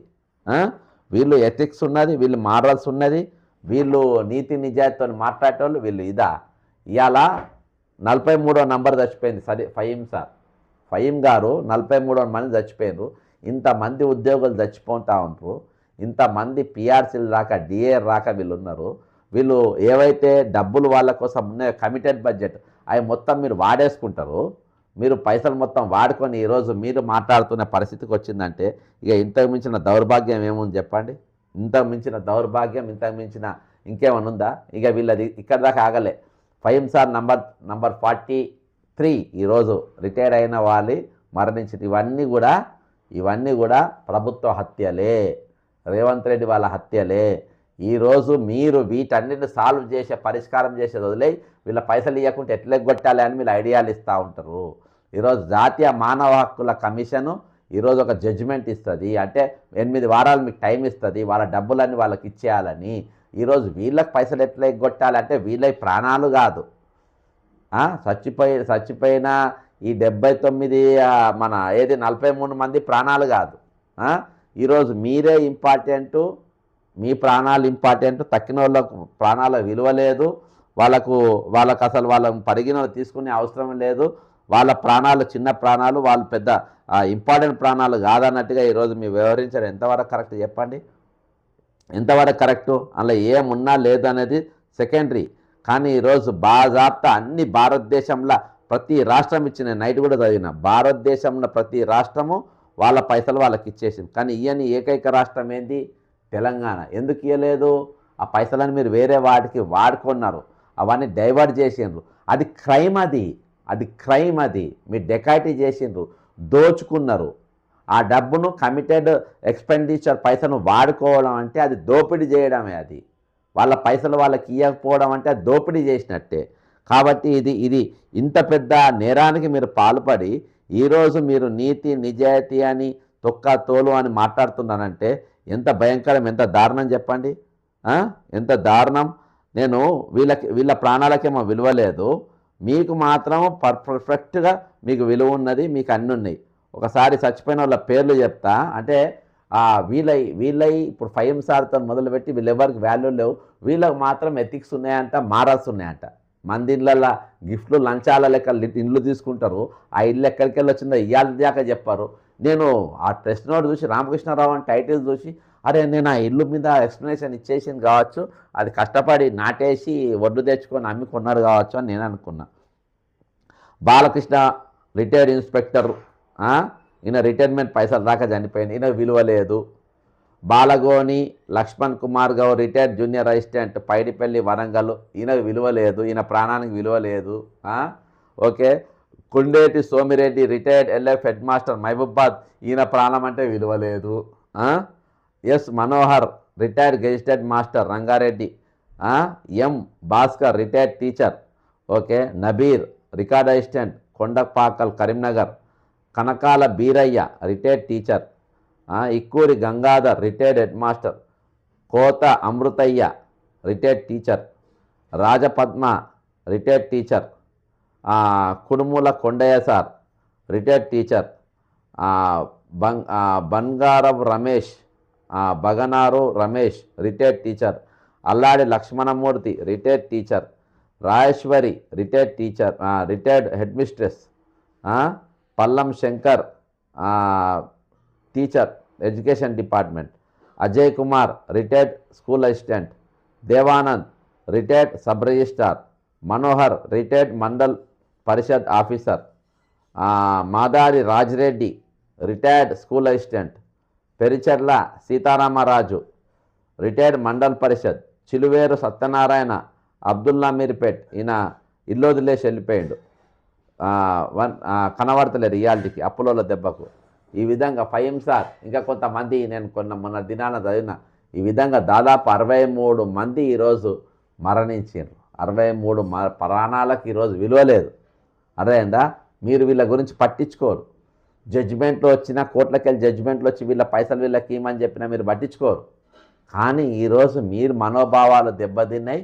ఈరోజు ఎన్టీవీ వాళ్ళు తక్షణం మాకు క్షమాపణ చెప్పాలి, ఎన్టీవీ వాళ్ళ పైన మేము యాక్షన్ తీసుకుంటాం అని చెప్పి ఈరోజు బాజాప్తా మీరు వార్నింగ్ ఇచ్చే పరిస్థితి. The association is actively exploring all available legal remedies including civil and criminal action to ensure accountability of all individuals and entities responsible for the creation of dissemination of defamatory content. Any attempt to malign serving officers through false narratives will be met and firm institutional resistance. అంటే ఈరోజు మమ్మల్ని ఏమన్నా అన్నా మా మనోభావాలు దెబ్బతీసినా మేము కేసులు పెడతాం, మేము అది చేస్తాం ఇది చేస్తాం అని చెప్పి అసలు మీరు చెప్పాల్సింది ఏంటంటే ఫస్ట్ ఈ తెలంగాణ రాష్ట్రం 2014కి వెళ్ళి ఈ ఐఏఎస్ ఆఫీసర్ల సంఘం రామకృష్ణారావు మీరు కూర్చొని మీరు చెప్పాల్సింది ఏంటనంటే ఈరోజు మీ టీం పైన తెలంగాణ మీరు సంతకాలు పెట్టిన ఫైళ్ళ పైన ఈరోజు తెలంగాణ మిగులు బడ్జెట్తో ఏర్పడ్డ తెలంగాణ అప్పులు ఎందుకైనాయి అనేది మీరు చెప్పాలి. ఈరోజు అప్పులు ఎందుకైనాయి, ఈరోజు తలకు మించిన భారం ఎందుకు పడ్డది, దాదాపు ఇప్పుడు 7 లక్షల కోట్ల రూపాయలు ఎందుకు వచ్చినాయి, ప్రతి వారము నెలకు దాదాపు ఒక 10-20 వేల కోట్ల బాండ్స్ మనం ఎందుకు ఈరోజు ఆక్షన్ వేస్తున్నాం ఆర్బీఐ బ్యాంక్ ద్వారా, దీనిపైన మీరు చెప్పాలి. నంబర్ 1. రెండోది, వరంగల్ సెంట్రల్ జైలు ఎందుకు కుదబెట్టే దౌర్భాగ్యమైన పరిస్థితి ఎందుకు వచ్చింది, ఏమేమి కుదబెట్టినారు, ఇంకా అవన్నీ కూడా మీరు చెప్పాల్సిన అవసరం ఉంది. ఆ డబ్బు ఎవరెవరికి పోయింది, దేనికి ఖర్చు అయింది, అవి ఏ విధంగా ఈరోజు సమాజానికి ఉపయోగపడుతున్నాయో అవి కూడా చెప్పాల్సిన అవసరం ఉంది. ఈరోజు మేఘా కృష్ణారెడ్డికి రుత్విక్ కన్స్ట్రక్షన్స్ కానీ లేకుంటే ఈరోజు రాఘవ కన్స్ట్రక్షన్స్ కానీ ఈరోజు వాళ్ళకు ఎన్ని పైసలు ఇచ్చిండ్రు, ఎంతమందికి ఎన్ని భూములు దారాదత్తం చేసిండ్రు, ఏ కంపెనీలకు ఇచ్చిందని చెప్పాలి. కంపెనీలకు ఇస్తే ఎన్ని కంపెనీ రోజు నెలకొన్నబడ్డాయో కూడా మీరు చెప్పాలి. ఈరోజు తెలంగాణలో 33 జిల్లాలు ఉన్నాయి. 33 జిల్లాలకు ఎన్నిటికి పక్కా ప్రభుత్వ బంగ్లాలు ఉన్నాయి, ప్రైవేట్ బంగ్లాలలో ఎంత ఉన్నాయో చెప్పాలి. ఈరోజు అందులో ఎంతమంది కాంట్రాక్ట్ ఎంప్లాయీస్ ఉన్నారు, ఎంతమంది పర్మనెంట్ ఎంప్లాయీస్ ఉన్నారు, ఎంతమంది అవుట్సోర్సింగ్ ఎంప్లాయీస్ ఉన్నారో చెప్పాలి. ఓవరాల్గా ప్రభుత్వ ఉద్యోగులు ఎన్ని ఖాళీలు ఉన్నాయో చెప్పాలి. ఈరోజు రిటైర్మెంట్ ఎంప్లాయీస్ రిటైర్డ్ అయ్యి బయటికి పోయిన వాళ్ళు ఎంతమంది, వాళ్ళకి ఎంతమంది బెనిఫిట్స్ ఇచ్చిందో అవి చెప్పాలి. రిటైర్డ్ అయిన వాళ్ళకు తిరిగి మీరు ఎంతమందిని జాబ్ చేయించుకుంటుండ్రో చెప్పాలి. ఈరోజు వాళ్ళతో ఎందుకు చేయించుకుంటుండ్రో మీరు చెప్పాలి. రిటైర్డ్ అయిన వారు బయటికి పోవాల్సిన అవసరం ఉన్న వాళ్ళను తిరిగి మీరు ఎందుకు లోపల పెట్టుకుందో చెప్పాలి. ఈరోజు రామకృష్ణారావు గారు మరి రిటైర్డ్ అయిన వ్యక్తి, ఈరోజు ఎందుకు ఆయన మళ్ళీ సిఎస్గా ఎందుకు కొనసాగుతుందో చెప్పాలి. అంటే ఆయన కంటే అర్హులు లేరని అంటారా, అది కూడా చెప్పాలి. నాకంటే అర్హులు లేరు, నాకంటే అనుభవజ్ఞులు లేరా, మరి నువ్వెందుకు కొనసాగుతున్నావు అని చెప్పాలి. ఈరోజు ఒక రిటైర్డ్ అయిన ఐఏఎస్ ఆఫీసరు మరి ఈరోజు మీకు ఒక అసోసియేషన్ ఐఏఎస్ ఆఫీసర్ అసోసియేషన్కు ప్రెసిడెంట్గా ఉండొచ్చా ఉండకూడదా అనేది కూడా నేను చెప్పాలి. ఇయాటి వరకు ఐఏఎస్ ఆఫీసర్ల పైన ఎంతమంది మీద ఎన్ని కేసులు ఉన్నాయో చెప్పాలి. ఈరోజు నవీన్ మిట్టల్ పీరియడ్లలో ఎన్ని భూములు దారాదత్తమైనవి, రంగారెడ్డి జిల్లాలో అమయ్ కుమార్ గారి పీరియడ్లో ఎన్ని భూములు దారాదత్తమైనవి, ఈరోజు ఎన్ని ప్రభుత్వ భూములు ఇవి ప్రైవేట్ భూములని ఎన్నెన్ని లెటర్లు ఇచ్చారో అవన్నీ కూడా మీరు బయటపెట్టి మాట్లాడాల్సిన అవసరం ఉంది. వీటన్నిటిపైన ఒక ఎంక్వైరీ కమిటీ వేయాలని చెప్పేసి మీరు డిమాండ్ చేయాల్సిన అవసరం ఉంది. ఈరోజు స్మితా సబర్వాల్ గారు ఆమె పర్సనల్ కేసు కోసము ప్రభుత్వ పైసలు 15 కోట్ల రూపాయలు వాడుకున్నది. ఆ 15 కోట్ల రూపాయలు వాపస్ ఇచ్చేయాలని అంటే నేను వాపస్ ఇయ్యని సుప్రీంకోర్టులో అప్పీల్ పోయింది. మరి ఆమె పైసలు వాపస్ ఇచ్చిందా లేదా, ఆమెకు డబ్బులు ఎందుకు ఇవ్వాల్సి వచ్చిందో మీరు ఆ 15 లక్షల రూపాయలు మీరు చెప్పాల్సిన అవసరం ఉంది. ఈరోజు మా మీద నిందలేస్తూ ఉన్నారు, మేము చాలా మంచోళ్ళము, మేము శుద్ధపూసలం అని చెప్పుకుంటాను. అది ఈరోజు విల్లా నంబర్ 42 నీది ఏదైతే ఇల్లు నాదని నువ్వు చెప్పుకుంటున్నావో అది ఎక్కడికి వెళ్ళి వచ్చిందో చెప్పాల్సిన అవసరం బాధ్యత కూడా ఈరోజు నీ పైన ఉన్నది. ఈరోజు మేమేం చేసినా నడుస్తుంది, మేమేం మాట్లాడినా నడుస్తుంది అంటే అది అస్సలు ఒప్పుకోమది. ఈరోజు అందరికి కూడా ఒకటే న్యాయం ఉంటుంది, అందరికి కూడా ఒకటే ఇది ఉంటుంది. మీకు మనోభావాలు ఉంటాయి, మీకు ప్రాణాలు ఉంటాయి, మీరు గాయపరచబడతారు, మీకు అన్నీ ఉంటాయి. ఇగో ఈరోజు ఇంత పైసలు ఇది నేను రిపోర్ట్ పెట్టా. అదే బ్రదర్ ఏమన్నా మీకు ఎథిక్స్ ఉన్నాయి, మారల్స్ ఉన్నాయి అని అంటే నేను డైరెక్ట్ అడుగుతారా, మీకు ఏమైనా సిగ్గుందా, మీకు సిగ్గుందే మాట్లాడుతుండ్రా మీరు? ఈరోజు ఈ పైసలు ఎక్కడికి పోతాయండి? రిటైర్డ్ అయినటువంటి పైసలు కమిటెడ్ బడ్జెట్. ఈరోజు ఇవన్నీ సీఎంకి చెప్పాలి కదా. సీఎం అంటే క్రిమినల్ రాష్ట్రంలో ఉన్నారు సార్, అలా చేయనీకి లేదు, అలా చేస్తే అది ఎథిక్స్కు మారల్స్కు వ్యతిరేకం. ఈరోజు రిటైర్డ్ అయిన వాళ్ళ పైసలు కానీ, ఉద్యోగుల పైసలు కానీ, పనిచేసే వాళ్ళ పైసలు కానీ, వాళ్ళ డిఏలు కానీ, వాళ్ళ పిఆర్సీలు కానీ అది కమిటెడ్ ఎక్స్పెండిచర్ సార్, మనం అది ఇవ్వాలి, ఇవ్వకుంటే చాలా పెద్ద నేరం అవుతుంది సార్, మనం జైలుకు పోతామని చెప్పాలి కదా మన ముఖ్యమంత్రికి. ఎందుకు చెప్తలేరు మీరు? ఎందుకు చెప్తలేరు? ఎందుకు మాట్లాడతలేరు మీరు? బిల్లా నంబర్ 42 ఎక్కడికి వెళ్ళొచ్చిందో మీరు ఎందుకు చెప్తలేవు ఇవాళ దాకా? నువ్వు మీ మిస్ రెగ్యులర్గా అందులో పోతుండో లేదా? సీసీ ఫుటేజ్ అన్నీ బయట తీస్తే బయటకు వస్తాయి కదా. ఓ 10 మందిని మమ్మల్ని లోపల పంపండి, నిజ నిర్ధారణ కమిటీ వేసి పంపండి, అది ఎక్కడికి వెళ్ళొచ్చిందో చెప్దాం. అది వాళ్ళతో వీళ్ళతో చెప్పిస్తావు మేనేజ్ చేయమని, మాట్లాడద్దని. మేనేజ్ అంటే ఏంది? మీరు దొంగ పనులు చేసింది కాబట్టి. ఇలా నీట్గా ఉన్నది చూడు, 16,842 కోట్ల రూపాయలు ఈరోజు రిటైర్మెంటు మరియు వీళ్ళ కోసం. నేను మంచిగా ఇది చూపెడతా, నేను డాక్యుమెంట్ చూపెడుతున్నాను. నీ దగ్గర ప్రూఫ్లు లేవు, బొంగు లేవు, మీరు మీ మనోభావాలు దెబ్బతింటాయి అంటారు. ఇగో నేను బాగా చెప్తా. పెన్షన్స్ అండ్ ఇగో ఇక్కడ చూడండి, pensions and miscellaneous general services, pensions and other retirement benefits. చూడండి, రిటైర్మెంట్ బెనిఫిట్స్ అర్థమైందా? కింద ఉన్నది ఇగో చూడండి, 2023-24 చూడండి, 16,842 కోట్ల రూపాయలు. అర్థమైందా? ఇగో ఈ సంవత్సరం 2025కు 11,645 రూపాయలు నీట్గా వచ్చిన పైసలు. ఈ డబ్బులు మొత్తం తీసి ఇలా ఇంకొకైనా చంపుతారు మీరు. మనీ ఇంకొక అధికారిని, జిహెచ్ఎంసీ అధికారిని చంపుతారు మీరు పైసలు ఇవ్వకుండా. వాళ్ళ ఇదంట మీకు ఒక సంఘం అంట, ఆ సంఘానికి నువ్వు ప్రెసిడెంట్ అంట, నువ్వు ప్రెసిడెంటు, ఇక పక్కనోడు అంటే జనరల్ సెక్రటరీ అంట. మీరేంది, మీ బతికేంది? ఇక ఇదంతా అయింది కదా. లేటెస్ట్ క్వశ్చన్ ఇంకోటి చెప్తా. ఇక మధ్యరాత్రి ఒక మెమో తీసిండ్రు దొంగతనంగా. ఎవరు తీసిండ్రు? యాక్చువల్గా ఇప్పుడు ఈ వీడియో పైన, ఎన్టీవీ వీడియో పైన 5M సార్ ఫోటో అట్నే ఉంటుంది. ఇప్పుడు ఈ ఎన్టీవీలో ఏదైతే కథనం వచ్చిందో చూసినావా? ఇది ఒకసారి ఈ ఎన్టీవీలో వచ్చిన ఈ కథనం. తెలంగాణ కేబినెట్ లో ఓ సీనియర్ మంత్రికి మహిళా ఐఏఎస్ కు మధ్య ఏం జరుగుతుంది? ఓకేనా, రైట్. ఇప్పుడు నేను ఆ సీనియర్ మంత్రులు, ఇద్దరు మంత్రుల పేర్లు వస్తున్నాయి కానీ ఈ ఇద్దరు మంత్రులు బయటికి వచ్చి మీరు ఖండనీయాలి, మీరు కేసులు పెట్టాలి. వీళ్ళ మీద ఎందుకు పెట్టాలి? పవర్ ఉంది కానీ మీ దగ్గర. ఎన్టీవీ వాళ్ళని అరెస్ట్ చేపియాలి, జైళ్ళలో పెట్టిపియాలి, వాళ్ళ ఛానళ్ళు బ్యాన్ చేపియాలి. మీరెందుకు బయటకు వస్తలేరు? ఎందుకంటే ఒక మంత్రి గారు ఇంకో మంత్రి కూడా ఉందంట ఇలా, ఇంకో బుడ్డ మంత్రి. ఈ బుడ్డ మంత్రి, ఈ మంత్రి ఇద్దరు పని అదే అంట, గోకుడే అంట. వీళ్ళ పని అంతా ఇదే అంట వీళ్ళది. అర్థమైందా? అయితే ఈ గోకుమంత్రి వీళ్ళు, గోకుమంత్రులు కాదు, ఈ బోకుమంత్రులు వీళ్ళ పైన వీళ్ళు ఖండించాలి. వీళ్ళు బయటకు వచ్చి వీళ్ళు ఖండిస్తే వీళ్ళ మొక్కలు వాళ్ళు ఏందో రాష్ట్రం అంతా తెలుసు, వాళ్ళు ఎవరో రాష్ట్రం అంతా తెలుసు, వాళ్ళు ఏందో రాష్ట్రం అంతా, వాళ్ళ క్యారెక్టర్ ఏందో రాష్ట్రం అంతా కూడా తెలుసు.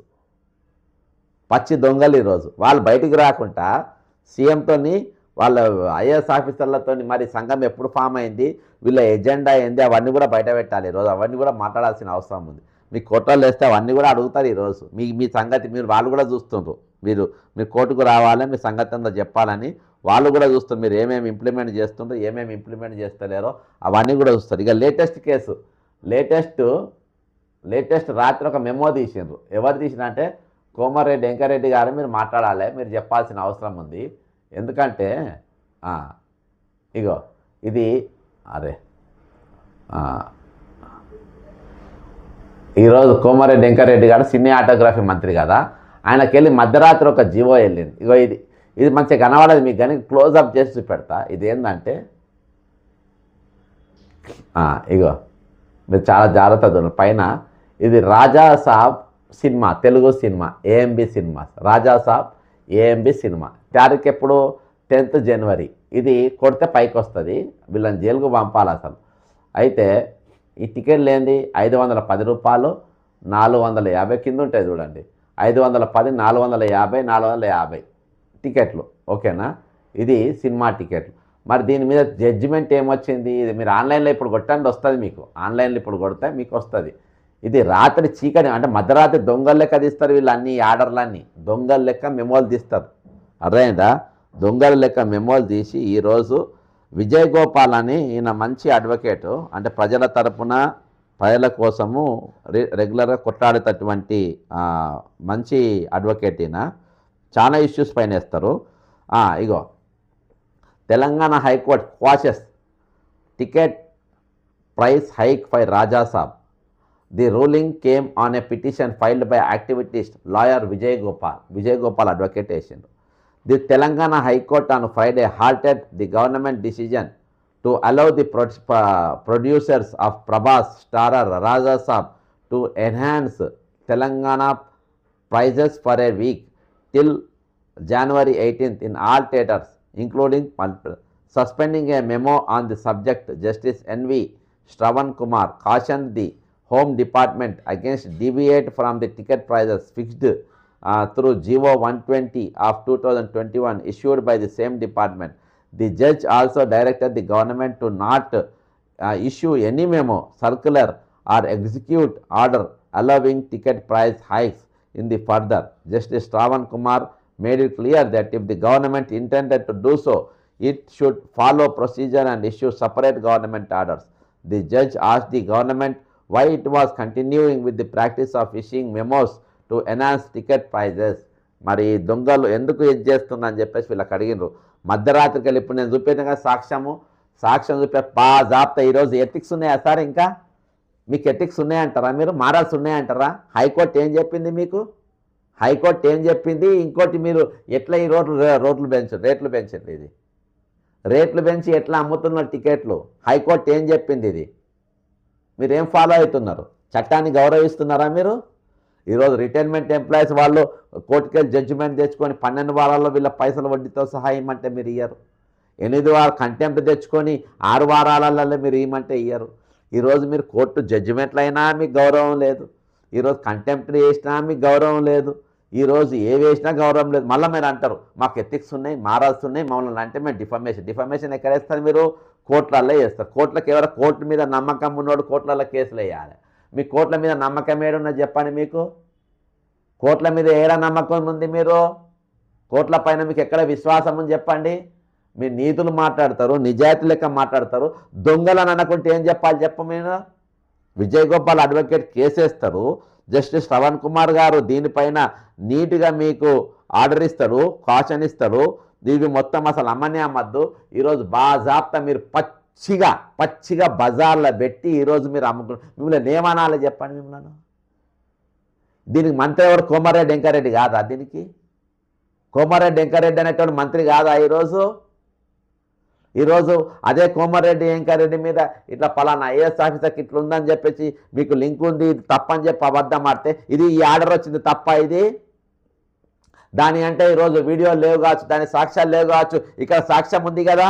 ఇదే కోమారెడ్డి వెంకారెడ్డిది.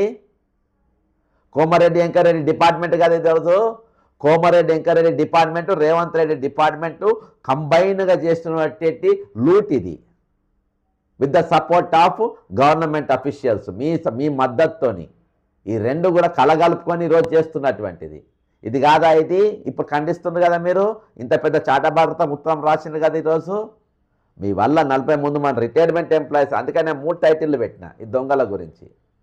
వీళ్ళు దొంగలు ఈరోజు ప్రజాస్వామ్య కూనీ కోర్లు, వీళ్ళు ప్రజాస్వామ్యాన్ని కూనీ చేస్తున్న కూనీ కోర్లు, వీళ్ళు కోళ్ళు బ్లడ్ అండ్ మర్డర్స్ చేస్తున్న వీళ్ళు. ఈరోజు పేదల ప్రాణాలంటే, ప్రభుత్వ ఉద్యోగుల ప్రాణాలంటే, రిటైర్ అయిన ప్రాణాలంటే ఈరోజు ఈ సమంతా కూడా విలువ లేదు. వాళ్ళకి ఆరోగ్యాలకు వాళ్ళకు భద్రత ఉండదు, వాళ్ళ జీతాలకు భద్రత ఉండదు. వాళ్ళు మీ దగ్గర దాచిపెట్టుకుని మిమ్మల్ని నమ్మి మీ దగ్గర జీపీఎఫ్ కింద పైసలు దాచిపెట్టుకుంటే అవి కూడా దోసుకొని ఖర్చు పెట్టుకునే దొంగలు మీరు. ఇంత అన్యాయము, ఇంత దారుణంగా ఈరోజు వాళ్ళ పైసలు మీరు వాడుకున్న పరిస్థితిలో ఉందంటే మీకు ఎథిక్స్ మారాల్సి ఉన్నాయా? మీరు చెప్పాలి కదా ముఖ్యమంత్రికి, సార్ అవి మనం వాడుకోనికి లేదు సార్, జీపీఎఫ్ మనం నమ్మి పైసలు మన దగ్గర దాచిపెట్టినరు అని చెప్పి నువ్వు చెప్పాలి కదా. ఎట్లా వాడుకుంటారు మీరు? ఆరోగ్య భద్రత కోసము వాళ్ళు పోలీసులు చేసిన పైసలు 300, 500, 700 జీతాలకి ఖర్చు పెట్టుకొని మీ దగ్గర దాచిపెట్టి వాళ్ళకి ఆరోగ్యం అప్పుడు బాగలేనప్పుడు పోతే ఆ పైసలు మీకు పనికి రావు, 1,00,000, 2 లక్షలు కట్ ఆఫ్ పెడతారు. మరి ఎందుకు కట్ చేసుకుంటుంది మీరు? వాళ్ళ జీతాలకి కట్ చేసుకున్న పైసలు వాళ్ళకి ఆరోగ్య భద్రత ఇయ్యది. వాళ్ళు ఆరోగ్యం ఖర్చు పెట్టుకున్న పైసలు వాళ్ళ ఆరోగ్యకు మీరు భరోసా ఇయ్యది. ఈరోజు వాళ్ళు మీ దగ్గర ఖర్చు పెట్టుకున్న పైసలతోని ఈరోజు వాళ్లకు ఎటువంటి భద్రత లేని పరిస్థితి. కానీ ఈరోజు మీరు మాత్రము మీ దగ్గరకు వచ్చే వారికి మాత్రం మీ ఎథిక్స్ ఉన్నాయి, మీకు మారల్స్ ఉన్నాయి, మీకు నీతి ఉంది, మీకు నిజాయితీ ఉందని మీరు చెప్తారు. ఎక్కడ కనబడుతుంది మీకు? ఎవరికి విలువిస్తుంది మీరు? ఏ ప్రాణానికి విలువిస్తుంది మీరు? ఎవరికి మీరు సపోర్ట్గా ఉన్నారు? ఈరోజు వాళ్ళకేమో విలువ ఉండదు, వాళ్ళ పైసల విలువ ఉండదు, వాళ్ళు దాచిపెట్టుకున్న పైసలు మీరు దోసుకుంటారు. దోసుకున్న వాళ్ళు దొంగలా లేకుంటే బుద్ధిమంతులా చెప్పండి రామకృష్ణారావు గారు? మీరు నాకు వీటిపైన మీరు సమాధానం చెప్పగలుగుతారా? నేను చెప్పిన వీటిపైన మీరు నాతో చర్చించగలుగుతారా మీరు? విద్యాసాగర్ రెడ్డి అనేటోడు దాదాపు 60 ఏళ్ళు దాటి 70 ఏళ్ళకు దగ్గరలో ఉంటాడు. అసంటోడు ఇవాళ ఎట్లా కొనసాగుతుంది? ఇంకా ఒక రిటైర్మెంట్ ఎంప్లాయీని ఎట్లా కొనసాగిస్తుంది మీరు? వీళ్ళందరూ ఏ విధంగా పనిచేస్తున్నారు? శ్రీనిధికి ఏ విధంగా పనిచేస్తున్నారు?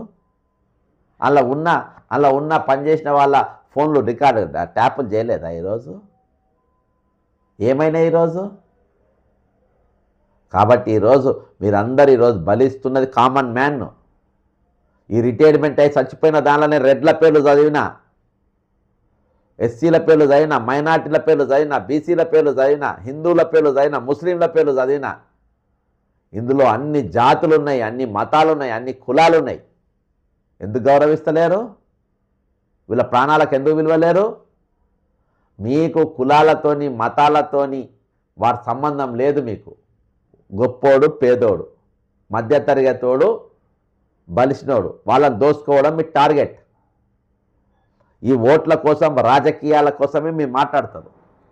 దేశం కోసం ధర్మం కోసం అని చెప్పుకునే బీజేపీ వాళ్ళు ఈరోజు నష్టపోయిన వాళ్ళు, రిటైర్మెంట్ బెనిఫిట్స్ రాని వాళ్ళు ఈరోజు 90% హిందువులే. ఎందుకు వస్తలేరు? ఎందుకు మాట్లాడతలేరు? ఈరోజు ఎందుకు నిలబడతలేరు మీరు? ఎందుకు వాళ్ళకి సపోర్ట్గా ఎందుకు వస్తలేరు మీరు? ఈరోజు బీసీల కోసం పార్టీలు 42% బీసీలు అని వాళ్ళ కోసం మేము కొట్లాడుతున్నామని చెప్పుకుంటారు కల్వకుంట్ల కవిత గారు, తీన్మార్ మల్లయ్య గారు. ఈరోజు 42 మంది మరణించిన వాళ్ళలో రిటైర్మెంట్ పైసలు రాని 20,500 మంది ఈరోజు అందులో దాదాపు 70% బీసీలే. ఎందుకు మాట్లాడతలేదు మీరు? నోర్లు బొంగిపోయినాయా మీకు? ఎందుకు వీళ్ళకి ఖండిస్తలేరు? ఒట్టి బీసీల గురించే మాట్లాడండి. ఈరోజు దాదాపు ఐదుగురు మైనార్టీలు ఎంఐఎం ఎందుకు మాట్లాడది? అసెంబ్లీలో ఎందుకు నిలదీయది? ఇవన్నీ కూడా ఓట్ల కోసమే. ఈరోజు రెడ్ల ప్రభుత్వం అని చెప్పుకుంటారు, తెల్లాలేసా చాలామంది రెడ్లను తిడతారు. చచ్చిపోయిన వాళ్ళలో రెడ్లు కూడా ఉన్నారు. వినిపించిన కదా ఇంతకుముందే రెడ్ల పేర్లు కూడా, చనిపోయిన రెడ్లు ఉన్నారు. డబ్బులు రాని వాళ్ళు కూడా చాలామంది రెడ్డిస్ ఉన్నారు. డబ్బులు రాని వాళ్ళు కూడా చాలామంది రెడ్డిస్ ఉన్నారు.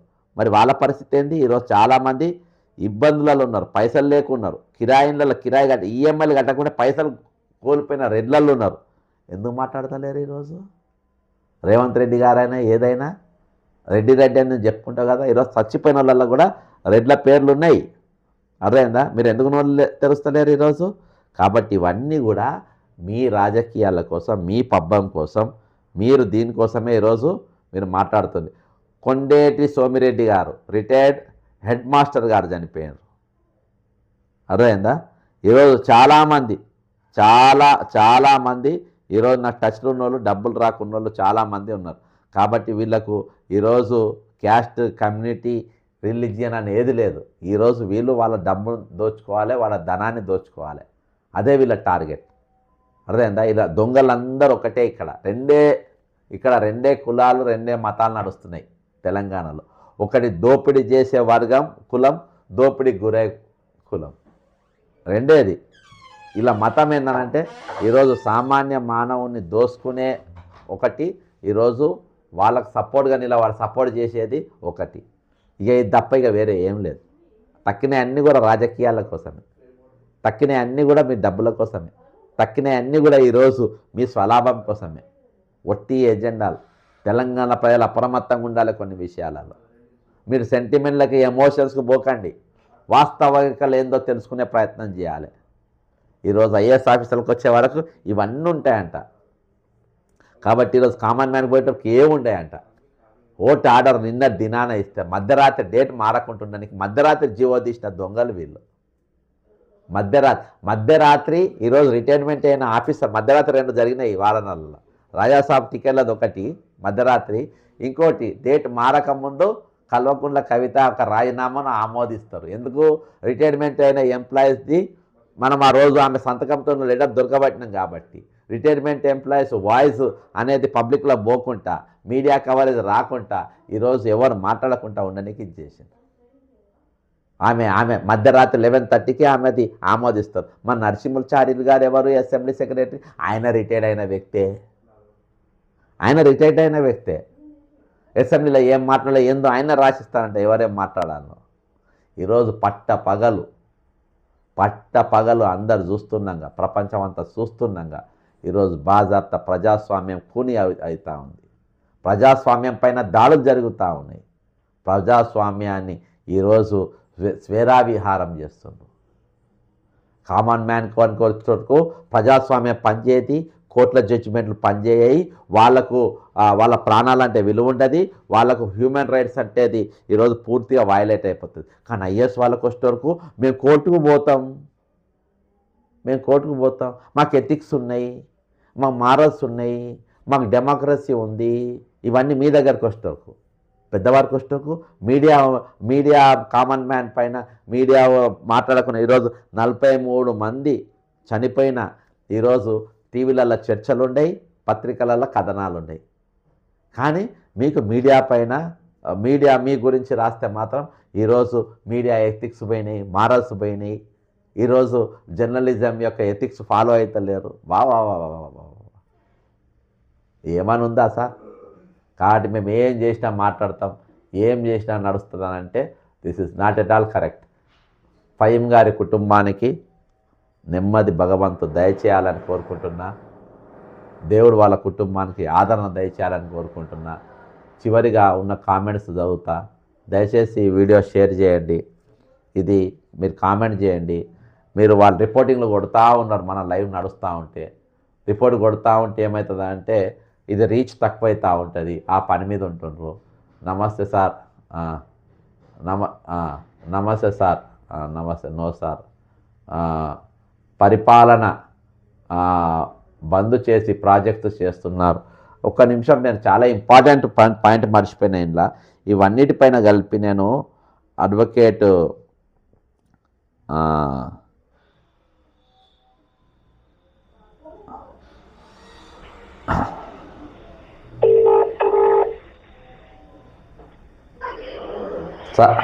హలో సార్, నమస్కారం సార్. మీరు లైవ్లో ఉన్నారు. ఒక 3 పాయింట్లు జరిగినాయి సార్ ఇవాళ.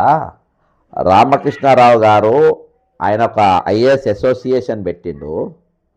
ఇప్పుడు నేను అయితే ఐఏఎస్ అసోసియేషన్ జయేష్ రంజన్ ఏమో సెక్రటరీని. ఇది ఆయన ఒక ప్రెస్ రిలీజ్ చేసిండు. ప్రెస్ రిలీజ్ చేసి అలా ఏమని ఇచ్చిందంటే, అంటే ఎన్టీవీ పైన ఐఏఎస్ ఆఫీసర్లు నేను చదువుతా. The IAS officer association places on record is strongest condemnation of the recent broadcast aired by NTV, wherein false, malicious and substantial allegations were made against serving women IAS officers.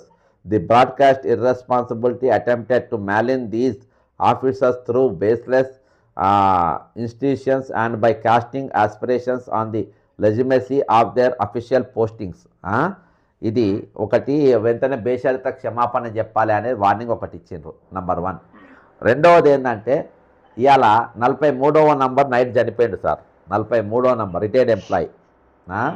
ఇంకోటి ఏంటంటే sir, high court నిన్న ఒక judgement ఇచ్చింది, Raja Saab ticket రేట్లు పెంచొద్దని. కానీ నా దగ్గర ఆధారం ఉన్నది. ఇప్పుడు ఈ పేటీఎంలో ఇంట్లో నేను స్క్రీన్ షాట్ తీసి స్టేజ్ మీద పెట్టిన. ఇంట్లో దాని తుంగలో దొక్కి ఈరోజు ప్రభుత్వం, అంటే ఇదే కోమారెడ్డి వెంకరెడ్డి 510కి వెళ్ళి 450 వరకు టికెట్ అమ్ముకోవచ్చు అని చెప్పేసి వాళ్ళు టికెట్లు బాజాప్తా అమ్ముతున్నారు, గమ్మున ఉన్నారు సార్. ఓవరాల్గా ఈరోజు వీళ్ళేమో హైకోర్టు జడ్జిమెంట్లను పాటించారంట, కంటెంప్ట్ కోర్సుల బేస్లో వీళ్ళు పాటించారంట.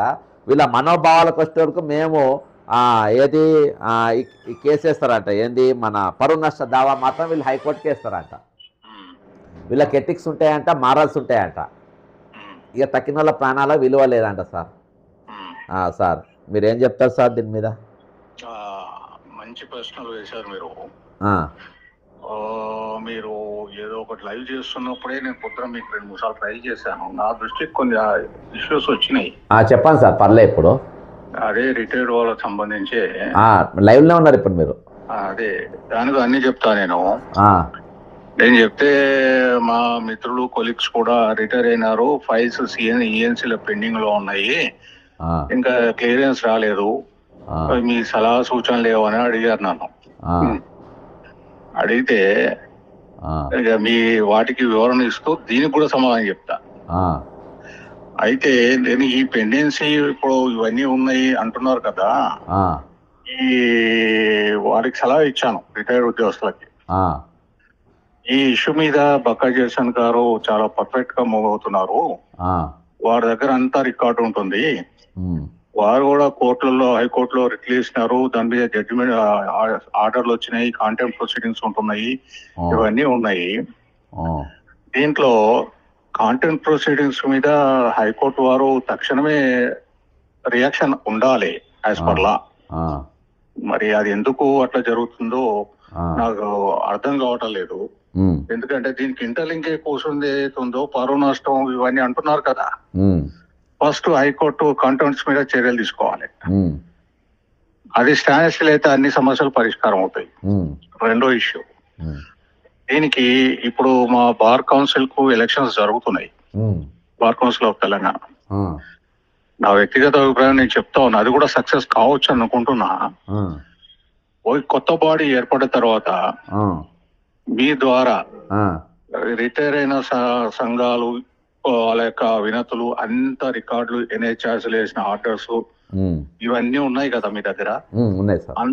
అందరినీ గ్యాదర్ చేసుకొని ఉమ్, మొత్తం మీ చేస్తున్న ఈ పోరాటంలో ఇవన్నీ ఆధారాలతో సహా ఆ, అన్ని రాసి సాక్ష్యాలతో సహా బార్ కౌన్సిల్ ముందు పెట్టండి. Okay sir. బార్ కౌన్సిల్ ముందు పెడితే ఆ, ఇక దాని సూటబుల్ రెమెడీ బార్ కౌన్సిల్ తీసుకోవాలి okay as sir. Per law. అది వెయిటేజ్ ఉంటుంది ఆ, సార్. కోర్టుకి, అది వాళ్ళు ఎట్లా ట్రీట్ చేస్తారంటే పిల్ కింద ట్రీట్ చేస్తారు. ఆ, ఓకే సార్. మూకుముడిగా చేస్తే హైకోర్టులో పెండింగ్ లో ఉన్నాయి ఏంటి, ఎందుకు కాంటెంప్ట్ ప్రొసీడింగ్స్ ఇనిషియేటివ్ అవుతాయి, ఎందుకు డైరెక్షన్స్ కంప్లై చేయట్లేదు సెక్రటరియట్ ఉమ్, ఆర్ ఐసోకాల్డ్ ఐఏఎస్ ఆఫీసర్లు ఆర్ సిఎస్ రామకృష్ణారావు గారు, ఉమ్, ఇవన్నీ ఒక రెమెడీ నేను చూపించడానికి. ఉమ్, అల్టిమేట్ రెమెడీ, దాని మించింది ఏం లేదు ఇంకా. Sir super. దాని తర్వాత హైకోర్టులో వీటన్నిటి మీద చేస్తే కూడా మీరు ఒక విధంగా సుప్రీంకోర్టును ఆశ్రయించవచ్చు, లేదా ఒక కంప్లైంట్స్ కూడా లాడ్జ్ చేయవచ్చు అనే సూచన ఒకటి కనబడుతుందా సిజే ఆఫ్ సుప్రీంకోర్టు. మొత్తం వీటి మీద జడ్జిమెంట్లు ఇచ్చినాయి, ఇవి బార్ కౌన్సిల్ తీసుకోవాలి ఏమన్నా తీసుకుంటే భవిష్యత్తులో వీటన్నింటిని కూడా అదొక అల్టిమేట్ రెమెడీ. దాని తర్వాత గవర్నమెంట్ ఆఫ్ ఇండియా పోవాల్సి వస్తుంది, అసలు ఈ రాష్ట్రంలో పరిపాలన జరుగుతుందా లేదా. బేసిక్ గా ఇక్కడికి వస్తా లింక్ కలుపుతా. ఇక్కడ బడ్జెట్ మాన్యువల్ అనేది ఇదివరకు కూడా మీకు నేను చెప్పిన అదే చెప్తున్నా ఇప్పుడు. ఈ బడ్జెట్ మాన్యువల్ లో ప్రతి ఇష్యూ, ప్రతి అంశము, పిఆర్సి తీసుకోండి, డిఎస్ తీసుకోండి, ప్రజెంట్ ఇయర్ తీసుకోండి, పాస్ తీసుకోండి, ఈ రిటైర్మెంట్ బెనిఫిట్ సంబంధించిన పిఎఫ్ సంబంధించి ప్రతి దానికి ఒక అకౌంట్స్ ఉంటాయండి. ఈచ్ అకౌంట్ నెంబర్ అలొకేషన్ చేసి ఉంటది. అవును. ఈ ఎవరైతే ఉద్యోగం నుంచి మొదలు పెడితే వాళ్ళ నుంచి ఏవేవి డిఫరెంట్ కైండ్ ఆఫ్ కటింగ్స్ ఉంటాయో ఆయా హెడ్స్ కి వెళ్ళిపోతాయి వ్యక్తిగతంగా. అవన్నీ అక్యూములేట్ అయ్యి పిఎఫ్ కాంట్రిబ్యూషన్స్ ఇవన్నీ కూడా either private or corporation PF కంటే అన్ని విధాలా కట్ అవుతాయండి. ప్రతి ఎంప్లాయీ కట్ అవుతుంది, ప్రైవేట్ ఎంప్లాయీస్ కూడా, లేబర్స్ కూడా వర్తిస్తుంది అందరికి. ఆ అకౌంట్లలో మొత్తం సెటిల్ అయ్యేటప్పటికి మొత్తం వాళ్ళకు రిటైర్ అయ్యేటప్పటికి మొత్తం అన్ని లెక్కలు చేసేసి మొత్తం సర్వీస్ రికార్డ్ ప్రకారంగా వాళ్ళకి చేసేయాలి వెంటనే. That is committed expenditures 100% రాజ్యాంగబద్ధం. అది చేయాలి. ఇప్పటి వరకు నేను భారతదేశ చరిత్రలో కూడా ఈ రాష్ట్రంలో జరిగినటువంటి ఈ పరిణామాలు నేను ఎప్పుడు చూడలేదు. నేను ఎప్పుడు ఈ రాష్ట్రంలో ఇటువంటి దిగజారుడు పరిపాలన నేను చూడలేదు. ఇక రిగార్డింగ్ ఈ ఎలిగేషన్స్ మీడియా ద్వారా వచ్చినాయి ఇవన్నీ నాకు పెద్దగా తెలియదు, కానీ వాళ్ళు ఏదైతే చట్టపరంగా మ్యాలిషియస్ డెఫమేషన్ అంటున్నారో అదే చర్యలు కూడా పబ్లిక్ ఉద్యోగస్తులు అందరూ వాళ్ళ మీద తీసుకోవచ్చు. దానికి శాంక్షన్స్ ఉంటాయి. శాంక్షన్స్ అంటే పాలనా పరంగా, లా పరంగా ఏంటంటే వీళ్ళని అపాయింట్ చేసేది యూపీఎస్సీ. యూపీఎస్సీ నుంచి ప్రాసిక్యూట్ చేయడానికి శాంక్షన్ తీసుకోవాలి దీని నుంచి. ఎందుకంటే UPSC cadre state government permit ఉండదు. అంతా they are selected people from the Union Service Commission exams ద్వారా. అక్కడి నుంచి అప్రూవల్ తీసుకొని వీళ్ళ మీద లీగల్ నోటీస్ ఇచ్చి కూడా ఇవన్నీ లెక్వినియర్స్ ఉంటే కూడా ఈ ఎవిడెన్స్ ఆన్ రికార్డ్ ఈ అకౌంట్స్ అన్ని తీయాలి. ఫస్ట్ ఎలొకేషన్ చేసినప్పుడు, బడ్జెట్ ఎస్టిమేట్ చేస్తున్నప్పుడు ఇవన్నీ రామకృష్ణారావు గారికి బాగా తెలుసు. ఆయన ఒక్కడే ఇది 10 బడ్జెట్లు టీఆర్ఎస్ గవర్నమెంట్ పెట్టాడు. ఈయన ఒక్కడే పెట్టాడు. దీని తర్వాత కాంగ్రెస్ గవర్నమెంట్ కూడా ఈ స్టిల్ కంటిన్యూ. ఈయనే బడ్జెట్ ఎలొకేషన్ చేశాడు. అసలు ఈ బడ్జెట్ అమౌంట్స్ అనేది ప్రతి శాఖ బడ్జెట్ ఎక్కడికి పోయింది ఈ 2 సంవత్సరాలలో, అసలు ఎక్కడ ఖర్చులు పెట్టారు, దానికి సంబంధించిన జీవోలు ఏంటి, బడ్జెట్ రిలీజ్ ఆర్డర్లు ఏంటి, యూఓ నోట్స్ ఏవి, మెమోస్ సర్క్యులర్స్ ఏవి, అప్ టు డేట్ అన్ని కూడా పబ్లిక్ డొమైన్ లో పెట్టాల. ఇది ప్రీవియస్ గవర్నమెంట్ లో కూడా 70,000 జీవోలు ఏవైతుందో హిడెన్ లో పెట్టారు. ఇప్పుడు ఈ జీవోల మీద కూడా హైకోర్టులో వేసినట్టుంది. దాన్ని కూడా ఇన్ని వారాల్లో పబ్లిక్ డొమైన్ లో పెట్టమని హైకోర్టు డైరెక్షన్ ఇచ్చింది, స్టే ద్వారా ఎంతో. అది కూడా నేను విన్నా వార్త. ఇవన్నీ కూడా మీడియా కూడా ఇవ్వాల్సి ఉంటది.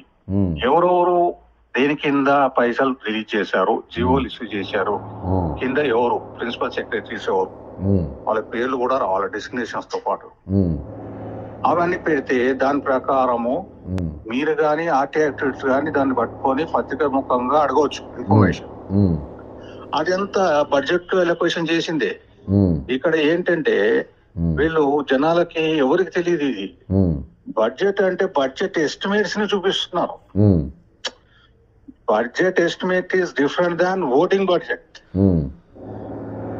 ఎస్టిమేషన్ ఏంటంటే that is basing on assumptions and presumption, ఊహాజనితాలు. ఆదాయం రావచ్చు, రాకపోవచ్చు, ఖర్చు పెట్టొచ్చు, పెట్టకపోవచ్చు అనే అంశంలో ఉంటుంది. కానీ అసెంబ్లీలో 10 రూపాయలు పెట్టారనుకోండి, దీంట్లో కమిటెడ్ ఎక్స్పెండిచర్స్ కింద కొన్ని శాఖలకు తీసుకొని కమిటెడ్ ఎక్స్పెండిచర్స్ అనేది దాని ఛార్జ్ అంటారు. ఆ అమౌంట్ తీసి పెట్టేస్తారు. అది ఖచ్చితంగా యూటిలైజ్ చేయాల్సిందే.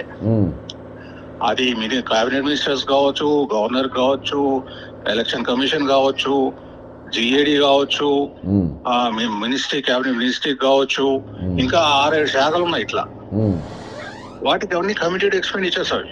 అందులో ఉద్యోగస్తులు కూడా వస్తారు, ఇంక్లూడ్ అయి ఉంటాయి అందులో. ఇక దాని తర్వాత వేరే శాఖలన్నీ కూడా వెల్ఫేర్ యాక్టివిటీస్, వాళ్ళకి సంబంధించిన జీతభత్యాలు వాటికి ఉంటాయి. అవి జీతభత్యాలు వగైరా అయితే కమిటెడ్ ఎక్స్పెండిచర్ ప్రతి శాఖ అంతే. ఆ కమిటెడ్ ఎక్స్పెండిచర్ పక్క పెట్టాలి. మిగతాది వెల్ఫేర్ యాక్టివిటీస్ అవన్నీ రిజర్వ్ పెట్టుకుంటారు. దీనికి మేజర్ గా కొన్ని డిపార్ట్మెంట్స్ లో కాంటింజెన్సీ ఫండ్స్ అనేవి ఉంటాయి. ఆ కాంటింజెన్సీ ఫండ్ పాయింట్ ఆఫ్ వ్యూలో నాకు తెలిసినంత దగ్గరగా చూస్తే ముఖ్యంగా ఫారెస్ట్ డిపార్ట్మెంట్ కే కాంటింజెన్సీ ఫండ్ టీఆర్ఎస్ గవర్నమెంట్ ఉన్నప్పటి నుంచి పడదాగలేదు. ఆ ఎవిడెన్స్ నా దగ్గర ఉంది. అలాగే కార్పొరేషన్స్ కూడా కాంటింజెన్సీ ఫండ్ ఉంటుంది. ఇవి కూడా కొన్నిట్లలో ఉన్నాయి, కొన్ని దగ్గర లేవు. అసలు ఉన్నాయి ఎంతవరకు ఉపయోగించారు, అప్పట్లో ఉన్నాయి పెండింగ్ ఉంది, అవి తెలియాలి. ఇంకా కేంద్ర నిధులు చాలా వస్తాయండి. కేంద్ర నిధులన్నీ కూడా కొన్ని ఏమో డైరెక్ట్ గా పంచాయతీ రాజ్ కింద వెళ్ళిపోతున్నాయి, కొన్ని మరి గవర్నమెంట్ తెలుస్తున్నది. మరి ఈ బడ్జెట్ ఖర్చు పెట్టకుండా ఆ ఫండ్స్ డైవర్ట్ చేస్తుండ్రా అనేది ఒక పెద్ద క్వశ్చన్ మార్క్. ఇవన్నీ కూడా ప్రాపర్ గా వీటన్నిటి నుంచి ఇన్ఫర్మేషన్ ఆ అకౌంట్ పరిధిలో నుంచి తీసుకుంటూ వస్తుంటే ఈ మ్యాచింగ్ జరుగుతూ ఉంటది. దీనిలో పాటుగా మళ్ళా ఇవి వస్తాయి, గ్రాంట్స్ వస్తాయి, సెంట్రల్ గ్రాంట్స్ వస్తాయి. ఇవి ఇట్లా కేంద్రం ఇచ్చిన నిధులు చాలా ఉంటాయి. బిసైడ్స్ దాట్ దాని అప్పులు కూడా తీసుకుంటున్నారు వీళ్ళు. ఇంకా ఈ అప్పులన్నీ ఏమైపోయినాయి, మొత్తం బడ్జెట్ ఖర్చు ఏ ఎక్స్పెండిచర్స్ ఆయా శాఖల మీద ఏం జరిగింది ఇప్పటి వరకు మంత్రివర్గ శాఖను విస్తరణ జరగలేదు చాలా వరకు. అలాంటప్పుడు ఇక్కడ అడ్మినిస్ట్రేషన్ ఎట్లా జరుగుతుంది సార్? ఇంకోటి ఇప్పుడు అంటే అన్ని అదే ఈ ఐఏఎస్ల సహకారం చేయకుంటేనే ప్రభుత్వం ఇవన్నీ చేయగలుగుతుందా సార్? ఇక్కడ అంటే ఈ ప్రభుత్వ శాఖలకు మంత్రులు అనే వాళ్ళు ఉంటారు కదా, ముఖ్యమంత్రి మంత్రివర్గం ఉంటుంది కదా, ఆ శాఖలకు బడ్జెట్ ఎలొకేషన్ చేసినప్పుడు వీళ్ళు ఫీడ్బ్యాక్ ఇవ్వాలి. ఎవరు ఇప్పుడు దాదాపు మంత్రులకు ఎవరికి కూడా అంత డీప్ నాలెడ్జ్ ఉండదండి. వాళ్ళు ఎందుకంటే ఆల్రౌండర్స్ ఉండాలా. మంత్రివర్గం చేయాలన్నా, రాజకీయం చేయాలన్నా, పరిపాలన చేయాలన్నా. రాజకీయం చేయాలంటే ఒక ఎత్తు, అడ్మినిస్ట్రేషన్ చేయాలంటే మొత్తం తెలిసి ఉండాలి మంత్రివర్గానికి. ఈ ఫైనాన్షియల్ గ్రిప్ ఉండాలి, అడ్మినిస్ట్రేషన్ గ్రిప్ ఉండాలి, భౌగోళిక పరిస్థితుల గ్రిప్ ఉండాలి. ఇవన్నీ ఉండాలి, సూక్ష్మంగా ఆలోచించాలా.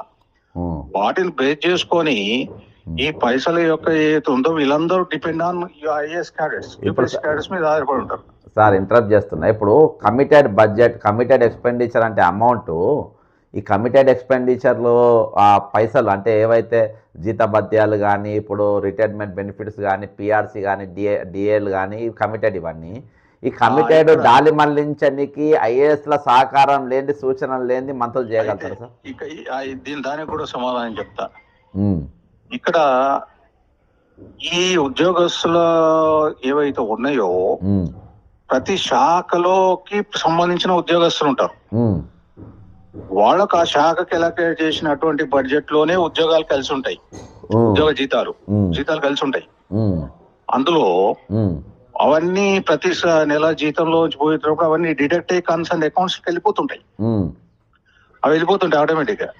వీళ్ళకు గ్రాస్ సాలరీ అంత పోను, నెట్ సాలరీ, గ్రాస్ సాలరీ వస్తుంది వీళ్ళకి. ఇది నడుస్తున్న కాలం ప్రకారం నెల జీతాల వారికి వెళ్ళిపోతుంది. వీళ్ళకి రిటైర్మెంట్ వచ్చినప్పుడే ఈ సమస్యలు వస్తాయి.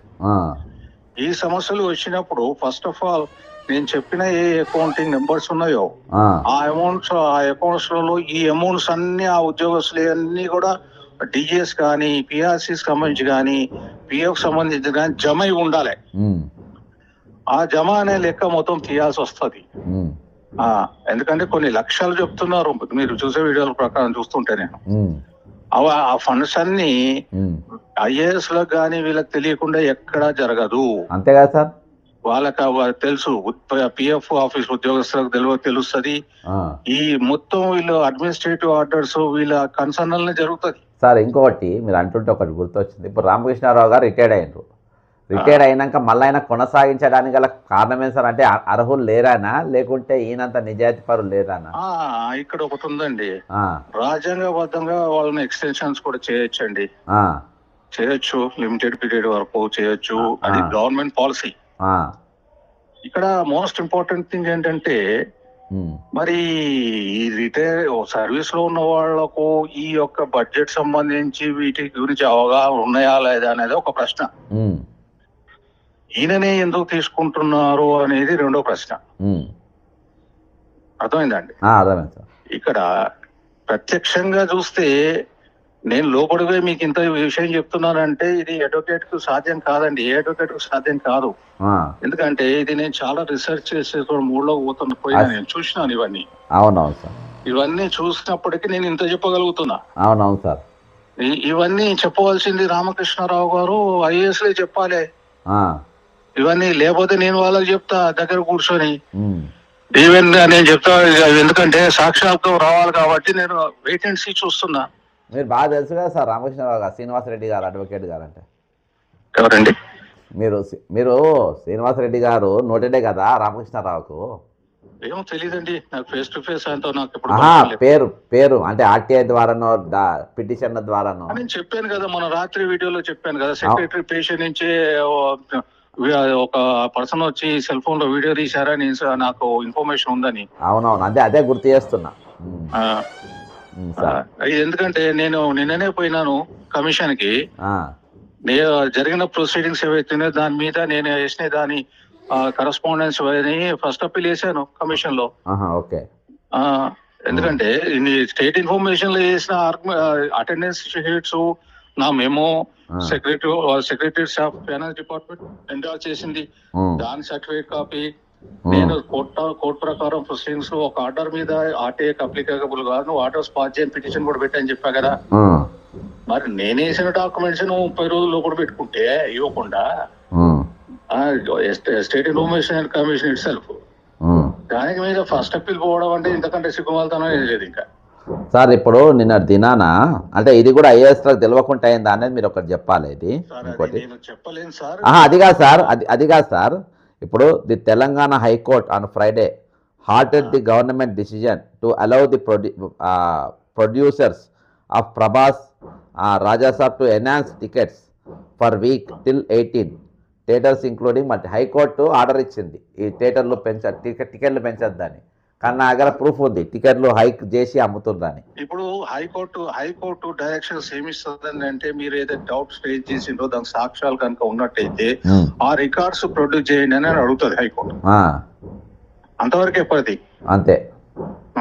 అవి అన్ని తీసుకున్న తర్వాత దాని విచారణ వాళ్ళ అనుభవాల మీద వాళ్ళు చేపడుతుంది.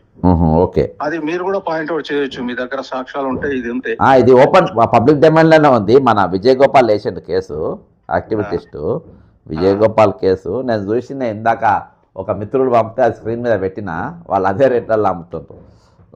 Okay sir, thank you sir, thanks for suggestion. ఇది యాక్చువల్గా ఇవన్నీ అయిన తర్వాత శ్రీనివాసరెడ్డి గారితో మాట్లాడిపిద్దాం అనుకొని ఎమిజిల్మెంట్ ఆఫ్ ఫండ్స్ ఇది అంటే ఈరోజు డబ్బును మొత్తం పూర్తిగా దుర్వినియోగం చేసిండ్రు. ఇది ఐఏఎస్ల సహకారంతోనే. ఇది రామకృష్ణారావు గారికి తెలియకుండా జరగలేదు. ఒక మంచి వ్యాలిడ్ పాయింట్. 10 ఫైనాన్స్ బడ్జెట్లు ఈరోజు అసెంబ్లీలో ప్రవేశపెట్టింది. ఫైనాన్స్ మినిస్టర్ పూర్తిగా మద్దతు నిలబడ్డది రామకృష్ణారావు గారి హయాంలోనే. ఈరోజు 43 మంది మరణించిన ఆ మరణాలకు అసలు లెక్కనే, వాళ్ళ ప్రాణానికి లెక్కనే లేకుండా చూస్తున్న వ్యక్తి రామకృష్ణారావే. మన పప్పుల కాలేయకుంటే ఒకటి నేను చెప్తున్నా, ఈరోజు మహిళా ఐఏఎస్ల మీద ఉన్న వాళ్ళపైన ఉన్న ఒక బాధ్యతతో ఈయన స్టేట్మెంట్ ఇవ్వలేదు. 101% రేవంత్ రెడ్డి గారు బద్నాం కాకుండా ఉండడానికి ఈ స్టేట్మెంట్ ఇచ్చిండ్రు. ఈరోజు 2 సంఘటనలు జరిగినాయి. నిన్న దినాన 2 సంఘటనలు జరిగినాయి. కోమారెడ్డి వెంకరెడ్డికి సంబంధించింది. బాగా గుర్తుపెట్టుకోండి. నేను అనుకుంటే ఇక్కడ కూడా ఏదో బ్లాక్మెయిల్ మ్యాజిక్ ఉందేమో అనుకుంటున్నా. ఈరోజు మన లెటర్ ఏ డేట్ రోజు రిలీజ్ చేసిందో ఒకసారి మీరు చూడండి. డేటు నేను స్క్రీన్ మీద చూపెడతాను, ఎందుకంటే ఇది స్క్రీన్ మీద వీళ్ళు ఇచ్చిన లెటర్స్ చూపెడతా. ఇంకో ఇది డేట్ ఎప్పుడున్నది,